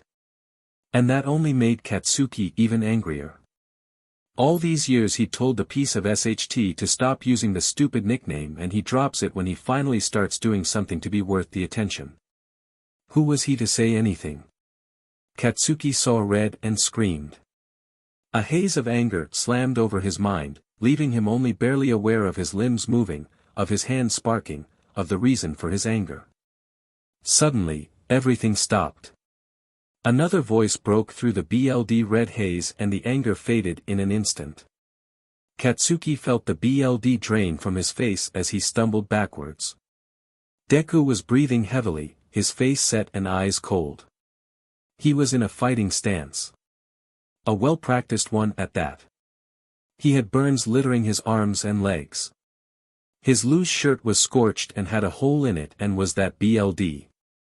The BLD was seeping slowly through the side of Deku's shirt and leaking sluggishly from his temple and split lip. Sand and grit covered them both. Had they been wrestling on the ground? Katsuki wasn't in good shape either. Something wet dripped from his aching, probably broken, nose. Most of his body complained at his movement like it was one massive bruise, and his arms had a special deep ache that was associated with overusing his quirk. Midoriya Shounen, the voice called out again. He'd lost control. Deku was slowly sliding out of his stance and loosening his muscles as he realized Katsuki wasn't going to attack again. His face softened. Bakugou, he said quietly. Softly. Like Katsuki was some kind of wild animal. Maybe he was. His gaze dropped down to his hands, red and raw from the constant abuse of his own explosions. Midoriya Shounen, the voice was right behind him. Where he'd started this mess. SHT. He couldn't have this on his record. Katsuki gave Deku the angriest look he could muster through the numbing fear and bolted. He scrambled around the piles, running desperately away from whatever the hell had come over him. Running from the consequences of his anger. Midoriya Shounen. Yagi-san called as he approached Izuku, eyes flicking between Izuku and where Bakugou had disappeared. Are you alright? Izuku nodded. Yeah. I'll be fine. Yagi-san was halfway through nodding and accepting the answer when he stopped and gave Izuku a disappointed look. Midoriya Shounen, I'm sorry, but you look anything but fine. Well, at least Izuku had Yagi-san's full attention now, so he wouldn't be going after Bakugou. Bakugou should have ample time to disappear. We should get you to the hospital. Did you get a good look at him? There went that plan. That won't be necessary, Yagi-san. I'm fine really. Midoriya Shounen, I have seen plenty of wounds in my time, please do not lie to me. Wow, All Might's disappointment hurt.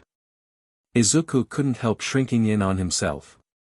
Please, don't press charges, Izuku said quietly, watching his feet.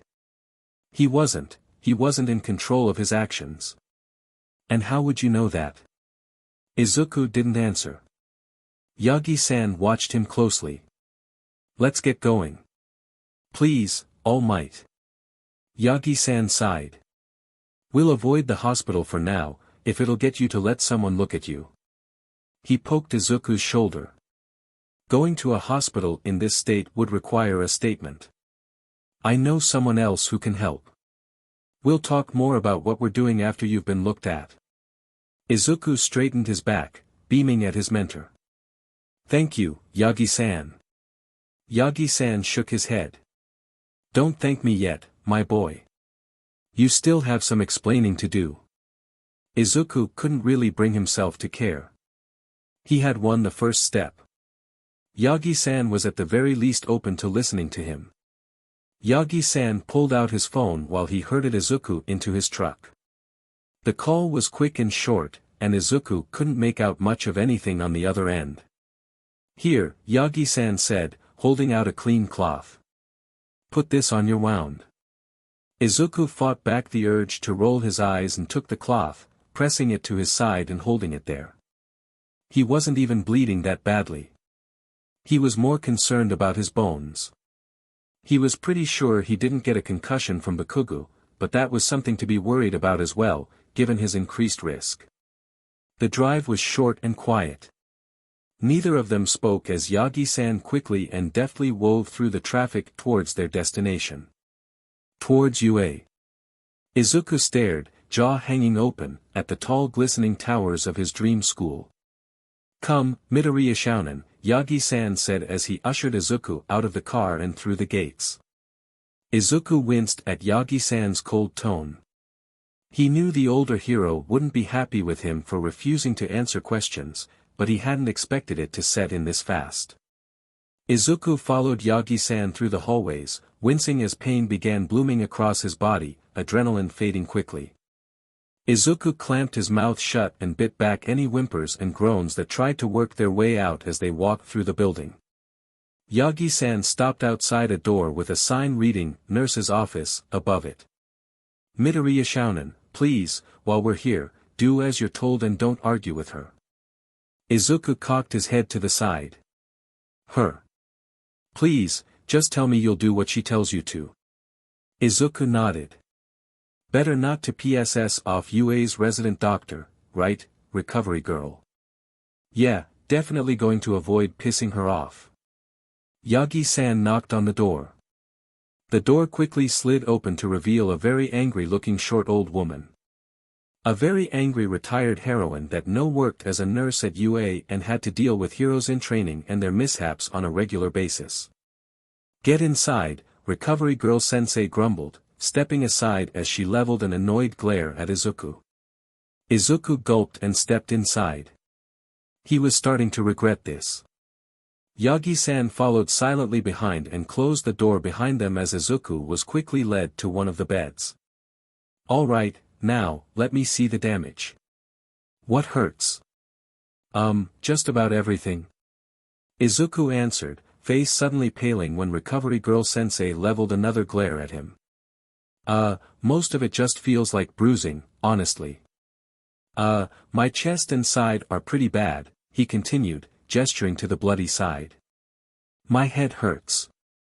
I don't think I have a concussion, but it can't hurt to check. My left shin and ankle also got hit pretty bad. I think that's all of it. Do you have a history of head injuries? Izuku nodded. I got a concussion earlier this year. How did you get that? Recovery girl Sensei asked, approaching with a small kit of first aid supplies. Take off your shirt and pants, I'm going to need to check for anything you didn't mention. Izuku nodded and started pulling off his workout clothes.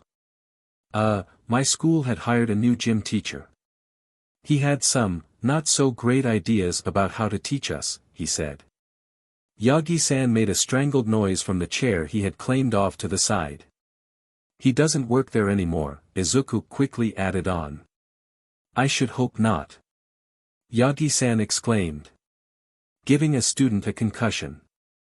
Yeah, Izuku wasn't going to tell them he had deliberately provoked the attack.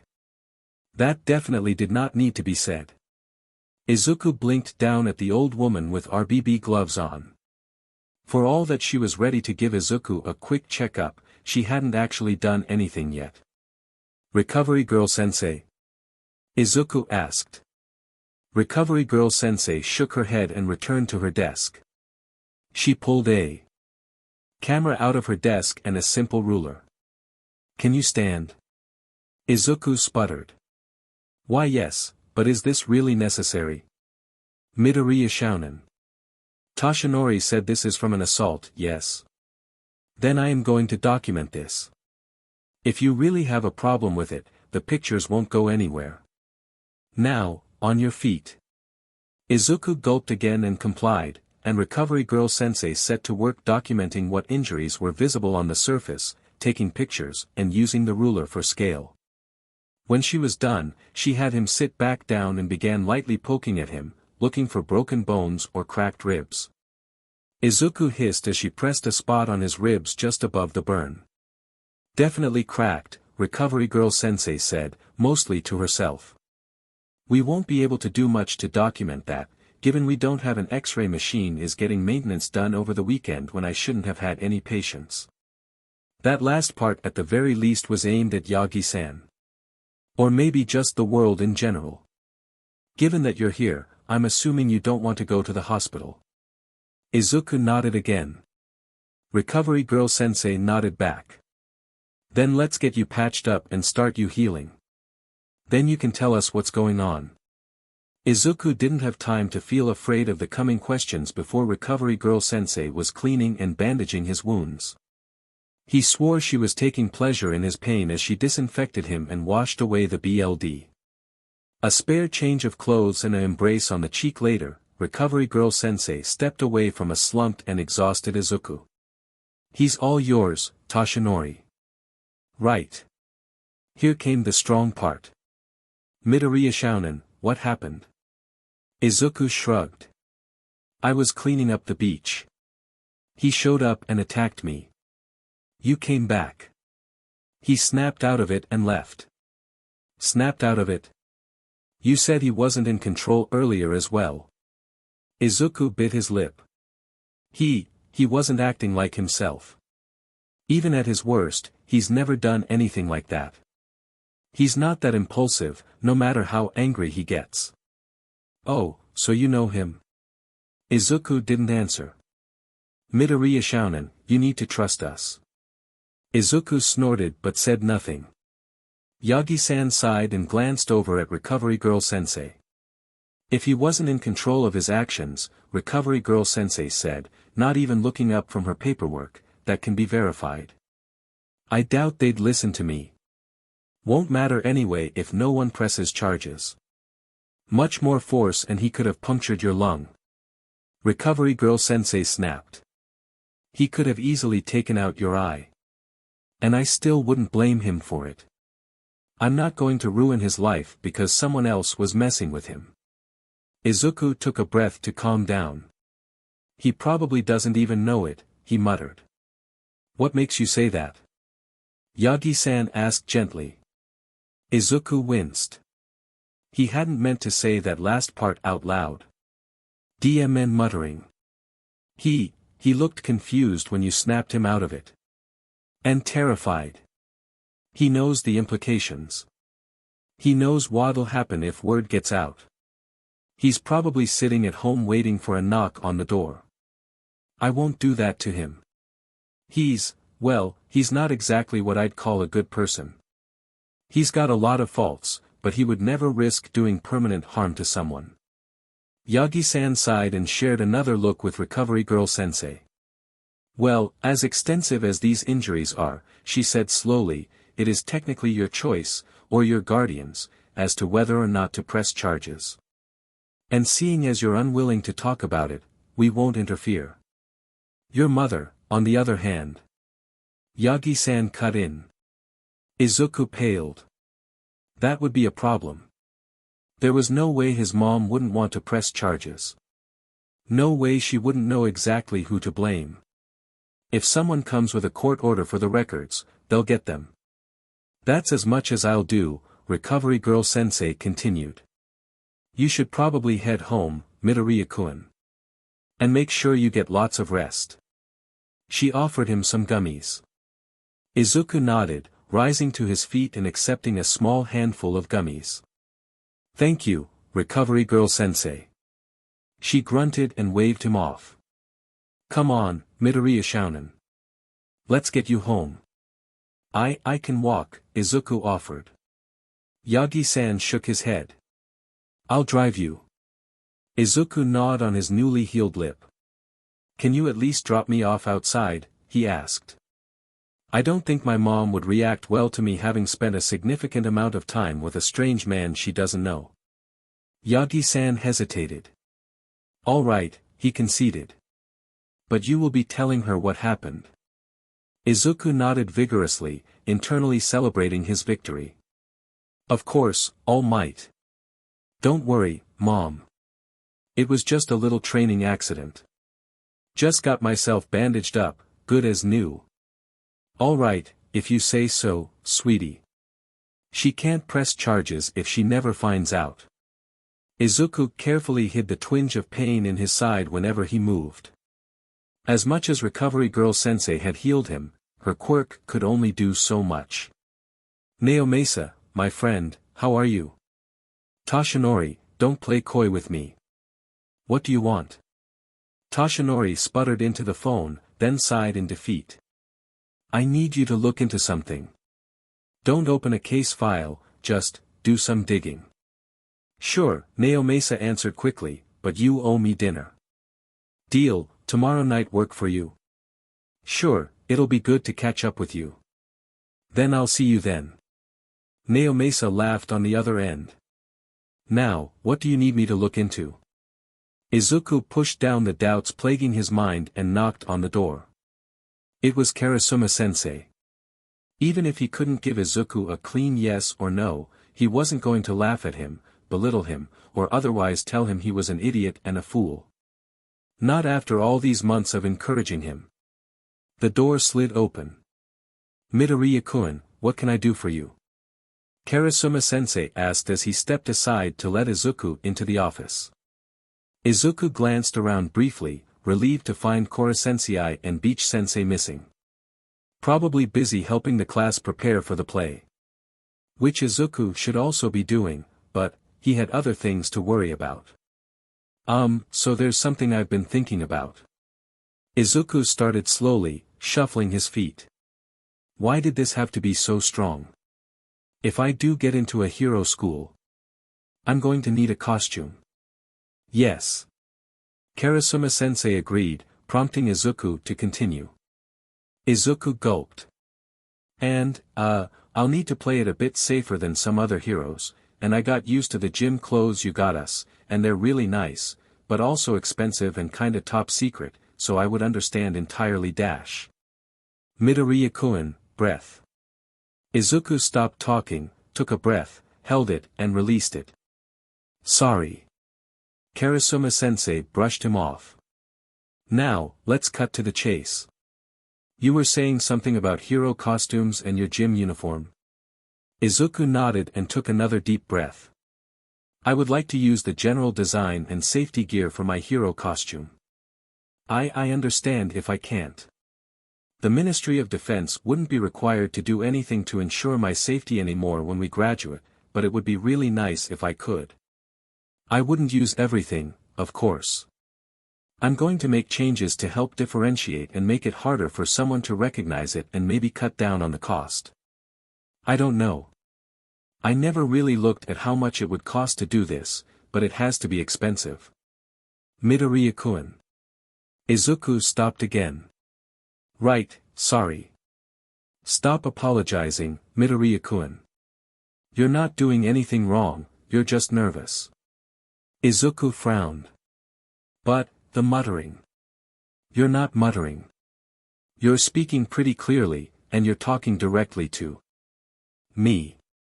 This isn't you thinking out loud, it's you being nervous and not knowing how to ask for things. I'm guessing you haven't asked for help in a long time. Izuku shook his head, wincing. Karasuma-sensei nodded but moved on. As for your potential hero costume, why don't you walk me through what you have? Izuku perked up instantly, pulling out his notebook and flipping to the marked-up page with his half-baked drawing. As much as he tried drawing out hero costumes, poses, and other things relating to their moves and quirks, he never managed to get them right. Well, he didn't put a lot of effort into that either. I'm mostly focusing on the safety gear and general design. I'm changing the color from the gray camouflage to a dark green, and I won't be asking for the chameleon spray tech we've been using. It'll be too strong for me to consistently apply it to myself. Oh. I'm also switching out the E. It's a little too obvious. I'm replacing it with a crescent moon. For your teacher, Karasuma-sensei said, glancing up from the notebook. This looks pretty good, to me. What's with the mouthguard and the gloves? Oh, right. I'm going for some thicker gloves to help protect my hands from whatever weird stuff I come across, and to make it look a little more heroic. The mouthguard is a leftover from the old design I'm mixing this with. I'm also going to try and work in a gas mask and a microphone for the comms. I assume you'll have extras? Yeah. I'll put those in my pocket somewhere. Probably also have one built into the collar. Good. You have any idea what else to put in your pockets? You're probably going to need a lot of things. Mostly no. I'm probably going to have first aid supplies, but I should also include actual weaponry, given how important that is for me, but I'm not exactly licensed yet, so I can't put anything down. Your class is licensed for the tasers because those are the real deal.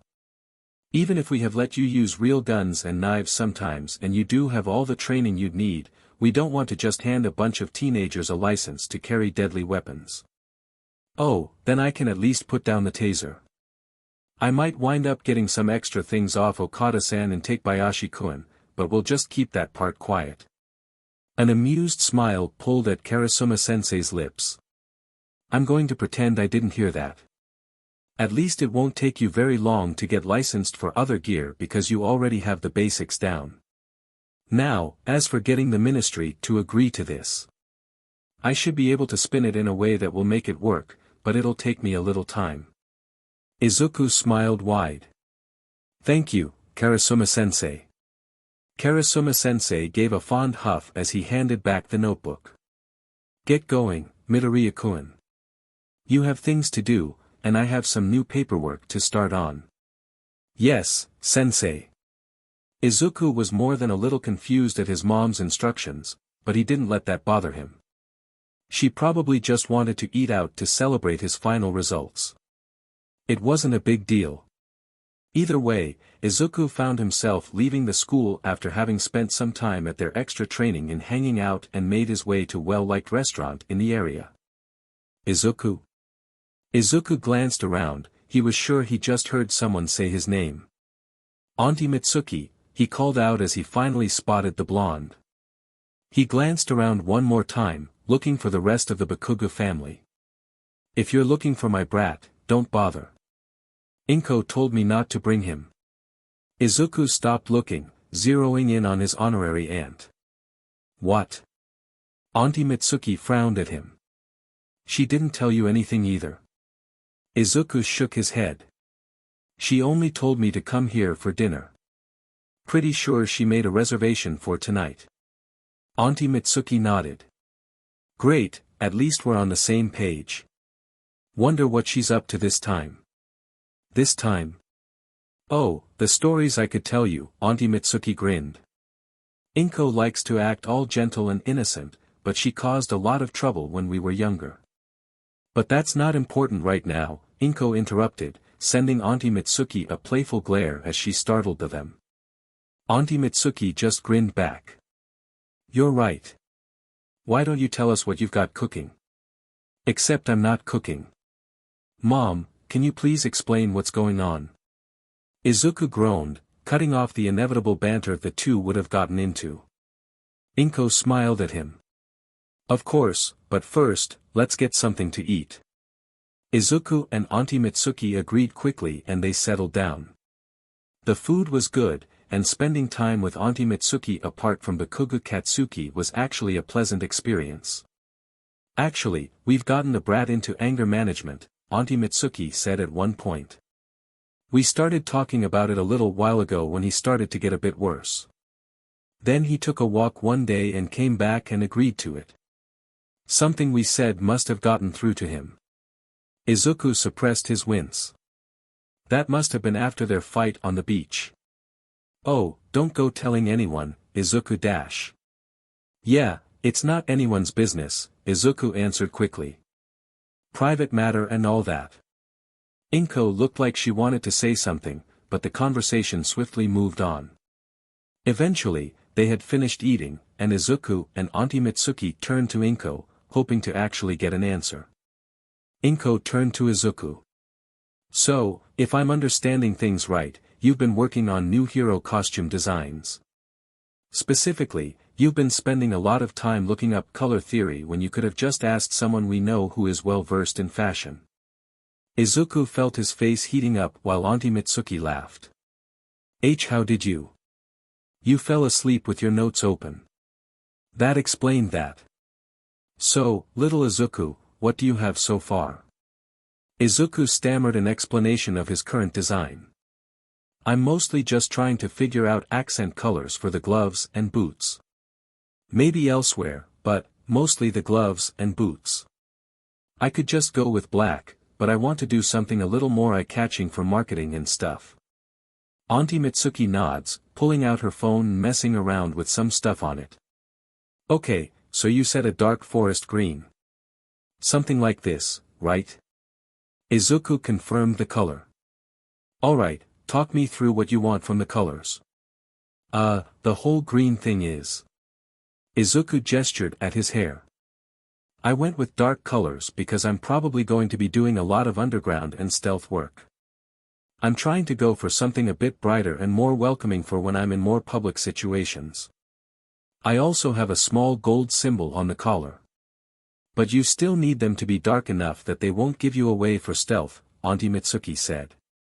Yeah, that makes sense. What about this? Izuku looked at her screen. There was a splotch of dark green with two smaller splotches of gold and bronze. That would work. You mentioned the gold on the collar, so I started there, Auntie Mitsuki said. Metallics generally look pretty nice, especially when paired against dark colors, but gold on its own would probably be too light for what you're going for. That means it should probably be the secondary accent color. The bronze is darker and matches pretty well with the gold, so it can be your primary accent. So, the bronze for the main color of the gloves and boots, and gold for fine detailing? Yeah, something like that. You can work out more fine details as you go. Izuku shrugged. Why would I go against my aunt who works in the fashion industry? Especially when we're talking about something fashion-related. But, yeah, this looks great. It should work. Thanks, Auntie Mitsuki. Yes, I am a week late. Midterms. College is a mess. Izuku is to Mitsuki as I am to my visual art friends. Massive thank you to them for helping me figure this out. Izuku moved in a daze. What was he supposed to do? What was he supposed to think? His teacher, the best teacher he'd ever had, the first one to care about him, wasn't the villain he was led to believe he was. Kuro Sensei was by no means innocent. He was an assassin. He was the Reaper. He'd killed hundreds, maybe even thousands, for profit. But he never deserved this. He didn't deserve to be used as a human test subject for some F-up experiment. He didn't deserve to be condemned to death for something outside of his control. He had taken a group of lost and confused children and helped them find and nurture their strengths. He encouraged them. And they were supposed to kill him. Sure, they had always been supposed to kill him, but before they had believed he had blown up the moon. That this was all a conscious choice on his part. As much as they loved him, and as much as he took care of them, that had never erased what was to come. He wasn't an innocent man, but how were they supposed to execute the man that gave them a future? How were they supposed to let him live, knowing it would condemn the world? When he came home the first night, he cried. He didn't sleep, looking up everything he could. Trying to find a loophole. Trying to find morals to guide him. He found nothing. Of course, he didn't. The government wasn't going to let this information be easy to find, and the media didn't want to acknowledge the messy side of heroics. The strong choices. In the morning, he was dull and lifeless. Just going through the motions. He knew his mom could tell, but he couldn't bring himself to do anything about it. He just kept moving. His mom put him to bed within half an hour of seeing him up. And he broke down again. She tried to ask what was wrong but got no answers. Things continued like that, for the first few weeks. Izuku knew just about everyone around him noticed. He knew Sentoki-sensei was going easier on him, even if she didn't say anything just yet, waiting for him to come to her. Yagi-san noticed, too, but he didn't do much other than send him concerned looks most of the time. Izuku was grateful for that. At least he could feel like he was actually doing something productive at the beach. Yagi-san. Izuku started as he sat on the sand slumped against one of the newer washing machines. He stared blankly at the water bottle in his loose grip. What would you do if there was someone, and for reasons outside of their control, they were going to hurt a lot of people? Yagi-san didn't answer at first, watching Izuku closely. I suppose that depends on the specifics, he answered. What brought this up? Izuku shrugged, still not looking up. Yagi-san hummed thoughtfully to himself. I suppose you do what you have to do. I don't like to say it, but no one is entitled to causing others harm, no matter the circumstances. You might need to separate them from others or get them some kind of treatment. But you do what you need to cause the least amount of damage. Yeah, like a bunch of middle schoolers were going to be able to find a cure. They didn't have the resources or the background. Even with Kuro-sensei's help, they probably wouldn't get very far. And if you don't have time for that? Like, say it's related to their quirk and they're in the middle of some kind of meltdown.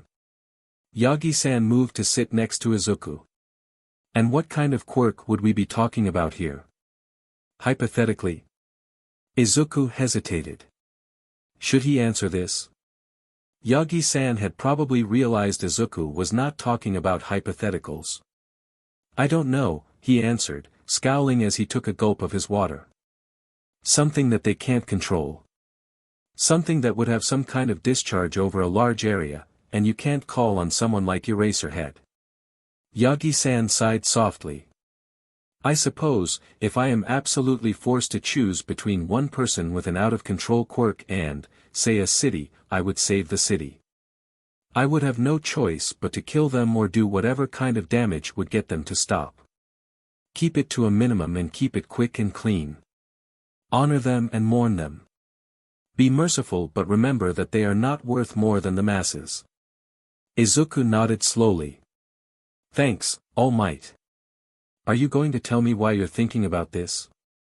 Yagi-san asked again. Izuku shrugged again, just some old news article. He took another gulp of water and pushed himself back to his feet. Let's get back to work. Izuku could feel Yagi-san watching him but elected to ignore it. Better to pretend nothing was wrong and not answer the questions than to let All Might know exactly what was going on. Izuku was silent through Nagisa-kun's proposal and the subsequent fight with Karma-kun. They both had points. They both mentioned things Izuku had felt and thought about over the break. Both sides tugged at him. Izuku watched his classmates make their arguments and state their cause. To kill or to save. His heart was being torn. He had to make a choice. It was his turn. His eyes burned, and his vision blurred as tears fell. I want to save you, Kuro-sensei. I want to save you so bad. I can't condemn you to death for something outside of your control. But I don't think we can. A cure, this kind of research takes entire teams of specialized scientists years to complete. We have 2 scientists, and, like Terasaka said, they're at a college level. Not a doctorate. They can't replicate a full team. Even if they could, we have months, not years, and no equipment. We can't do this ourselves. Izuku's head dropped as he furiously wiped at the tears falling. But I can't just. I'll sit out of this one. Whatever the class chooses, I'll go with. I can't bring myself to risk the world, but I can't just let you die either. Kuro-sensei's tentacle rested on Izuku's head, carefully ruffling his hair.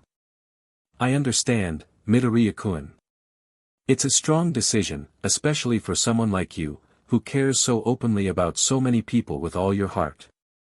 You'll need to make these choices someday, but it doesn't have to be today. Izuku nodded, sucking in deep breaths as he tried to get his crying under control. It was all right. He probably wouldn't come across a situation like this again anytime soon anyway. By then he'll be more prepared. Izuku-kun, Beach Sensei spoke up, tearing her eyes away from the fighting below them for a moment. There's something I've been wondering about for a while. You're one of the smartest and hardest working students in the class. Your grades shot up with barely any help from us at all. How on earth did you wind up in 3E? I mean, I understand Karmakun. But you? Izuku winced at the question. Grades. He started slowly, trying to figure out the best way to explain this. Beach Sensei, you were raised as an assassin, right? Beach Sensei blinked at him. Yeah, she answered. What about it? You and Koro Sensei and Karasuma Sensei all tell us the same thing. Do not judge someone by their quirk.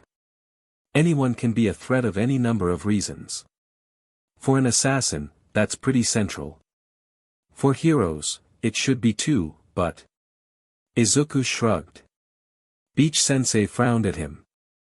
I always thought that was just normal common sense. To an extent, yeah, Izuku agreed, but the world doesn't use a lot of common sense. People are judged for their quirks all the time. The majority of 3E has either a mutation quirk or a quirk people call villainous. Both of those groups deal with a lot of prejudice and hate. It's a mess, to put it lightly. Izuku winced as Kanzaki-san had her throat slit by Karmakun. I deal with similar problems because I'm quirkless. Aldera was a blessing at first. No one really liked me or the fact that I scored so high, but with how this school is built, my grades provided me with a level of protection in class and on school grounds. No one wanted to risk touching one of the teacher's golden eggs. But they quickly figured out they just needed to not get caught. The most determined ones found ways to get at me where the adults wouldn't see or hear anything. And, well, no one listens to the quirkless kid crying wolf. If I tried to report it, nothing would have happened. A small handful also figured out that, since my grades were the only thing protecting me, all they had to do was get my grades to tank, so they just destroyed my school supplies. Repeatedly. It's strong to keep up in classes if your notes never last more than a day, if you manage to take any at all. Beach Sensei looked shocked. People really do that? Unfortunately, yes, Koro Sensei spoke up from behind Izuku. Izuku cast a quick glance at the few classmates that were out already. They were keeping a respectful distance and focusing on the match below them. The world can be quite cruel to those that are deemed other or weaker. Many of our students fit in one or both of those categories. Even those with mutations or villainous quirks often have fairly weak quirks that they can't use to great effect in a fight. At least, not without the proper training. Compared to flashier quirks, they will always be written off as an easy target.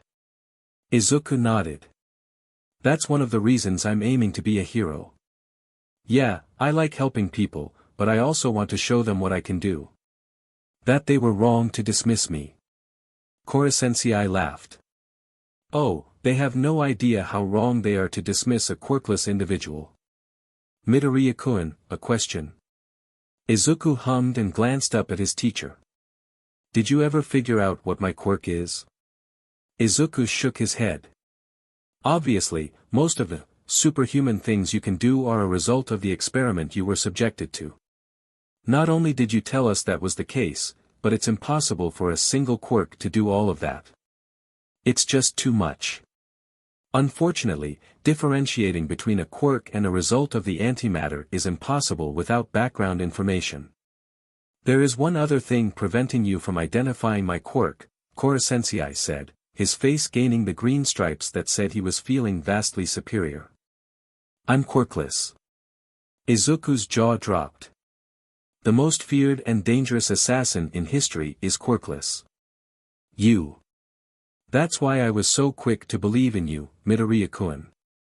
Yes, you have the skills and abilities yourself, which is essential, but if a quirkless person can be the top assassin in the world, a quirkless person can absolutely be a hero. Izuku grinned at him. Of course, he could be a hero. Kuro-sensei was quirkless. Kuro-sensei was the freaking reaper. His grin fell. Is that why they chose to use you for the testing? He asked.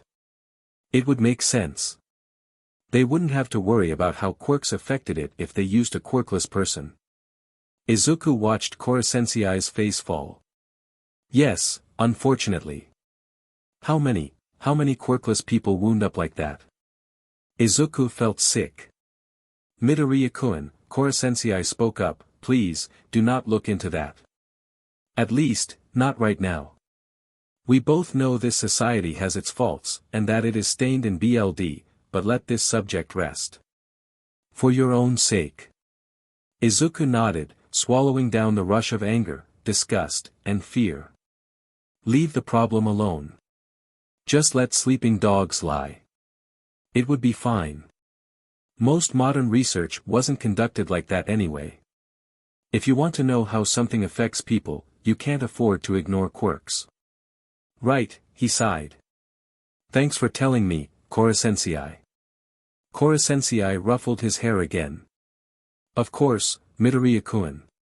Izuku took a deep breath and walked up to the group he'd been assigned to. Well, first group. Apparently, there would be a few rounds to try and prevent people from being disqualified because a teammate couldn't work with them. A lot of it would come down to a panel reviewing how they approached the problem and worked together. Izuku still didn't have a lot of hope. Oh well, if he could work with Terasaka, he could work with anyone. This group was all girls except for him. Hi, Izuku greeted, waving awkwardly as he approached, my name is Midoriya Izuku. The tallest girl, easily taller than him, nodded and glanced at the other two. She was buff. Big and buff with broad shoulders. Literally all muscle. That and her stoic demeanor were enough for her presence to dominate the group. Izuku wondered with half a mind whether or not her long white hair related to her quirk. Or her purple eyes. True, almost everyone had some odd coloration nowadays, so it didn't mean much, but so often those physical traits did somehow connect to their quirk. Like the gods had decided everyone needed to be color-coordinated, then got bored of it and let nature do its thing. My name is Suji Sukuru, and my quirk is copy strength, she said. It's a pretty straightforward strength enhancement quirk. I can copy the strength of anything I touch and add it to my own. That's gotta be useful, the second girl said. Do you have a limit? Suji-san waved her hand back and forth. I can only copy 10 people or things at once and can only hold each one for about 10 minutes. That's a lot higher than what most copying quirks can do, Izuku said. Suji-san grinned down at him. I've spent a lot of time training it. Anyway, the second girl cut in again. My turn. My name is Deki Enzuru. I have a generic analysis quirk. That explained why Deki-san seemed so jittery and was constantly looking around. She probably needed near constant STMLTN for her quirk. And I'm Sujino Guto, said the third, just shorter than Izuku. My quirk allows me to charge large amounts of energy into objects I hold and use it to launch them. Now that she mentioned it. Do you have any relation to Sujino Tamahito? He asked. Her face distorted briefly. Yeah, he's a cousin. Why do you ask? How to answer that without acting ashamed or giving her a reason to dislike him? He had a hunch her family wasn't so fond of Sujino-kun. I go to the same school he does. Sujino-san nodded, satisfied with the answer. What's your quirk, Midoriya-kun? Deki-san asked, her eyes stilling for the first time, locked on him. Right. SHT. So far, they had close range, long range, and intelligence. A pretty well-rounded group. The logical addition would be a defensive quirk, but between the three of them their quirks would be more than able to cover the weak spots. There should be no reason for a fourth member. Something Deki-san had to have figured out by now. I'm quirkless, Izuku admitted. Izuku watched their reactions carefully. Deki-san seemed neutral, at least for now. Sugino-san looked like she was re-evaluating him. Might be considering whether Izuku was in the end class. Suji-san was definitely against him being there but at least hadn't said anything. She probably didn't want to risk that being graded. "Alright, let's go," Suji-san said, turning and stomping towards the gate. Deki-san quickly followed without a second glance, while Sugino-san sent him a contemplative look before following. Izuku sighed and trudged along beside them. This was going to be a long day. Treat them like fellow assassins, Kuro-sensei had said. Easier said than done. The first task had been an obstacle course.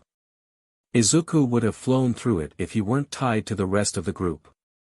They also probably would have gotten a faster time on it if they had just listened to him and let him lead certain points. But no. It always had to be Suji-san or Deki-san. He wouldn't even have had a problem with Deki-san, but her analysis quirk didn't extend to finding safe routes in difficult terrain and she wasn't physically fit, so she needed help with most of the obstacles. Yeah. It was bad. Honestly, the others were worse. At least with the first task they could ignore him, but they couldn't outright abandon him. Or do much to actually sabotage the plans, intentionally or otherwise, probably.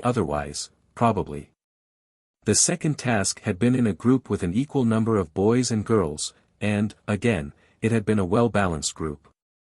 It was a combat simulation with a couple of tough-to-beat enemies that worked well together. Izuku had a valid strategy pretty quickly after contact, but the group had flat-out ignored him until a minute later the other boy, Robakuin, restated it and claimed it as his own. Even then they couldn't time it properly. Izuku wound up finishing the fight on his own with a little bit of brute force from the rubble they'd made. The last task was a group of boys and one girl.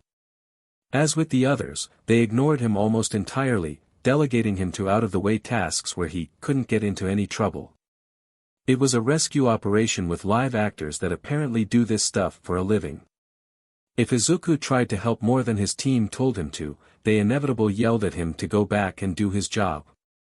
His job being twiddle his thumbs and wait as they brought him victims in the most inefficient and dangerous manner possible.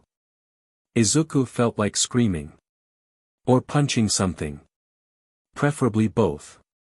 Which is exactly what he did when he returned to class. He's just glad Karasuma-sensei was willing to spar with him so didn't go punch trees and mess up his hands. At least the rocket heist went well. Not that it got them anywhere. Toku. Izuku grinned. This was going to be fun. The test was actually really simple. And so were the general rules for what they could bring. Anything you want as long as you can carry it, think it will be useful, and it's legal for you to have. Which is what they were told long before they knew what they would be doing. Most applicants brought nothing, or way too much. Izuku had rope, a hatchet, and a small sledgehammer. Why does he have a hatchet and a sledgehammer? He had them on hand and wanted to get his money's worth. And his school bag. His school bag was honestly the most valuable item he had right now. The task? Find and retrieve as many tokens as you can. Each token is labeled with a point value, most points wins. Simple. The challenge? The teachers from the school and a few hired actors and mainstream pros were patrolling the building and guarding the tokens. In addition, anyone could steal tokens from you if they found you. It didn't matter who got it originally, it mattered who held it at the end. One last thing. The tokens were hidden in a maze that was styled like an abandoned warehouse. A very dark and creepy abandoned warehouse. So, yeah. Izuku was going to have fun with this and was extremely happy he had brought his bag with him to the practical portion of the exam. Everyone else had their pockets and their hands. Izuku had an entire bag to put his tokens in. Each applicant was released at a different location in the maze. Izuku rarely saw anyone, but he heard them pretty often. He felt himself being watched at one point, and put on a show of being a clumsy, lost idiot. The watcher quickly moved on, and Izuku laughed internally. The tokens also proved to be a fun little surprise. The vast majority of them were simple physical objects out in the open and easy to find. Those ones weren't worth much. Others required passwords or information to find. They were never referred to as tokens by the guards, but as shipments and product and other things like that. Those ones were worth more. The most valuable ones, however, were the ones even Izuku got lucky on. They weren't objects at all. They were conversations and computer files. In other words, this was a test on collecting evidence without being caught by the criminals. And Izuku had accidentally brought in some of his school supplies. For example, a flash drive and his phone. He was so happy he forgot to empty his bag before the test when he realized this. Well, there was one token that was worth more than the others, but Izuku wasn't dumb enough to try and fight a pro hero. If the information he'd gather was correct, the hero they'd assigned as the target was Fat Gum, as well. Izuku wouldn't be able to make a dent. Izuku did actually run into someone once. Okay, technically several someones, but Izuku knocked the low-level guards unconscious and left them tied up in a storage closet. They weren't a problem. He hadn't been paying much attention, assuming his hiding spot would be safe enough, and had been reorganizing his bag. He was moving the more valuable items to the bottom of his bag for safekeeping. He'd already lost one to a pickpocket he hadn't seen or heard. DMN stealth quirks. A small sound pricked the silence, and Izuku's head snapped up, hand reaching down for his hatchet. Across from him, hidden in the darkness, was someone. Izuku couldn't make out many features in the darkness, but the way they moved, and their eyes reflected what little light existed made him think they had some kind of cat quirk. They were eyeing Izuku's tokens as he carefully and quickly tucked them away. Izuku couldn't make out any tokens hidden on them, or in their hands, and paused. He didn't need this many. He had more than passed. What was one token from his hoard? Treat them like your fellow assassins. He pulled out one, and lightly tossed it across the gap between them. The other startled and scrambled to catch it, fumbling a few times before it was secure in his hands. Why, they whispered, eyeing him carefully. Izuku shrugged, keeping on hand on his hatchet and one on his bag. You'll do well in the field. I got lucky. Why shouldn't I? But you need them. Do I? You saw how many I have. Take it.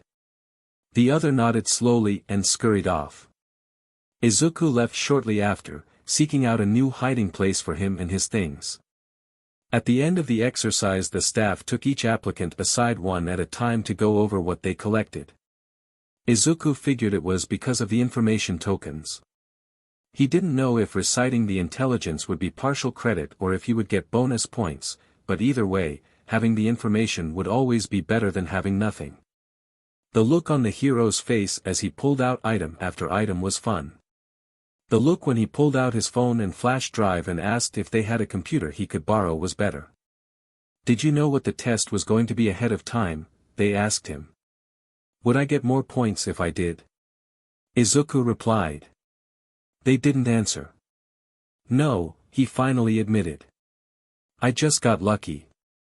I honestly forgot my phone and flash drive were still in there. I thought I had emptied all my school stuff out before I showed up. The hero laughed. And laughed. Oh, and can I have my rope back? I need it, Izuku said suddenly. Yeah, sure thing kid, the hero said as he forced himself to calm down. And, yeah, you would have gotten a bonus for information gathering. Heck, even knowing the school exists is worth something. Most of the people in town don't know what this place is for. Izuku smiled sheepishly. Am I going to be sworn to secrecy then? Not really. We will ask that you don't scream it from the rooftops, but if someone asks and you think they stand a chance, send them our way. One more down, 2 to go. So alright folks, that's all for today. Stay tuned for part 3. Do subscribe, like and share for more such videos. Also check out the story and author NerdofSpades on FANFICTIONnet. Press the bell icon to be notified first on release. See you in the next video. Till then, goodbye.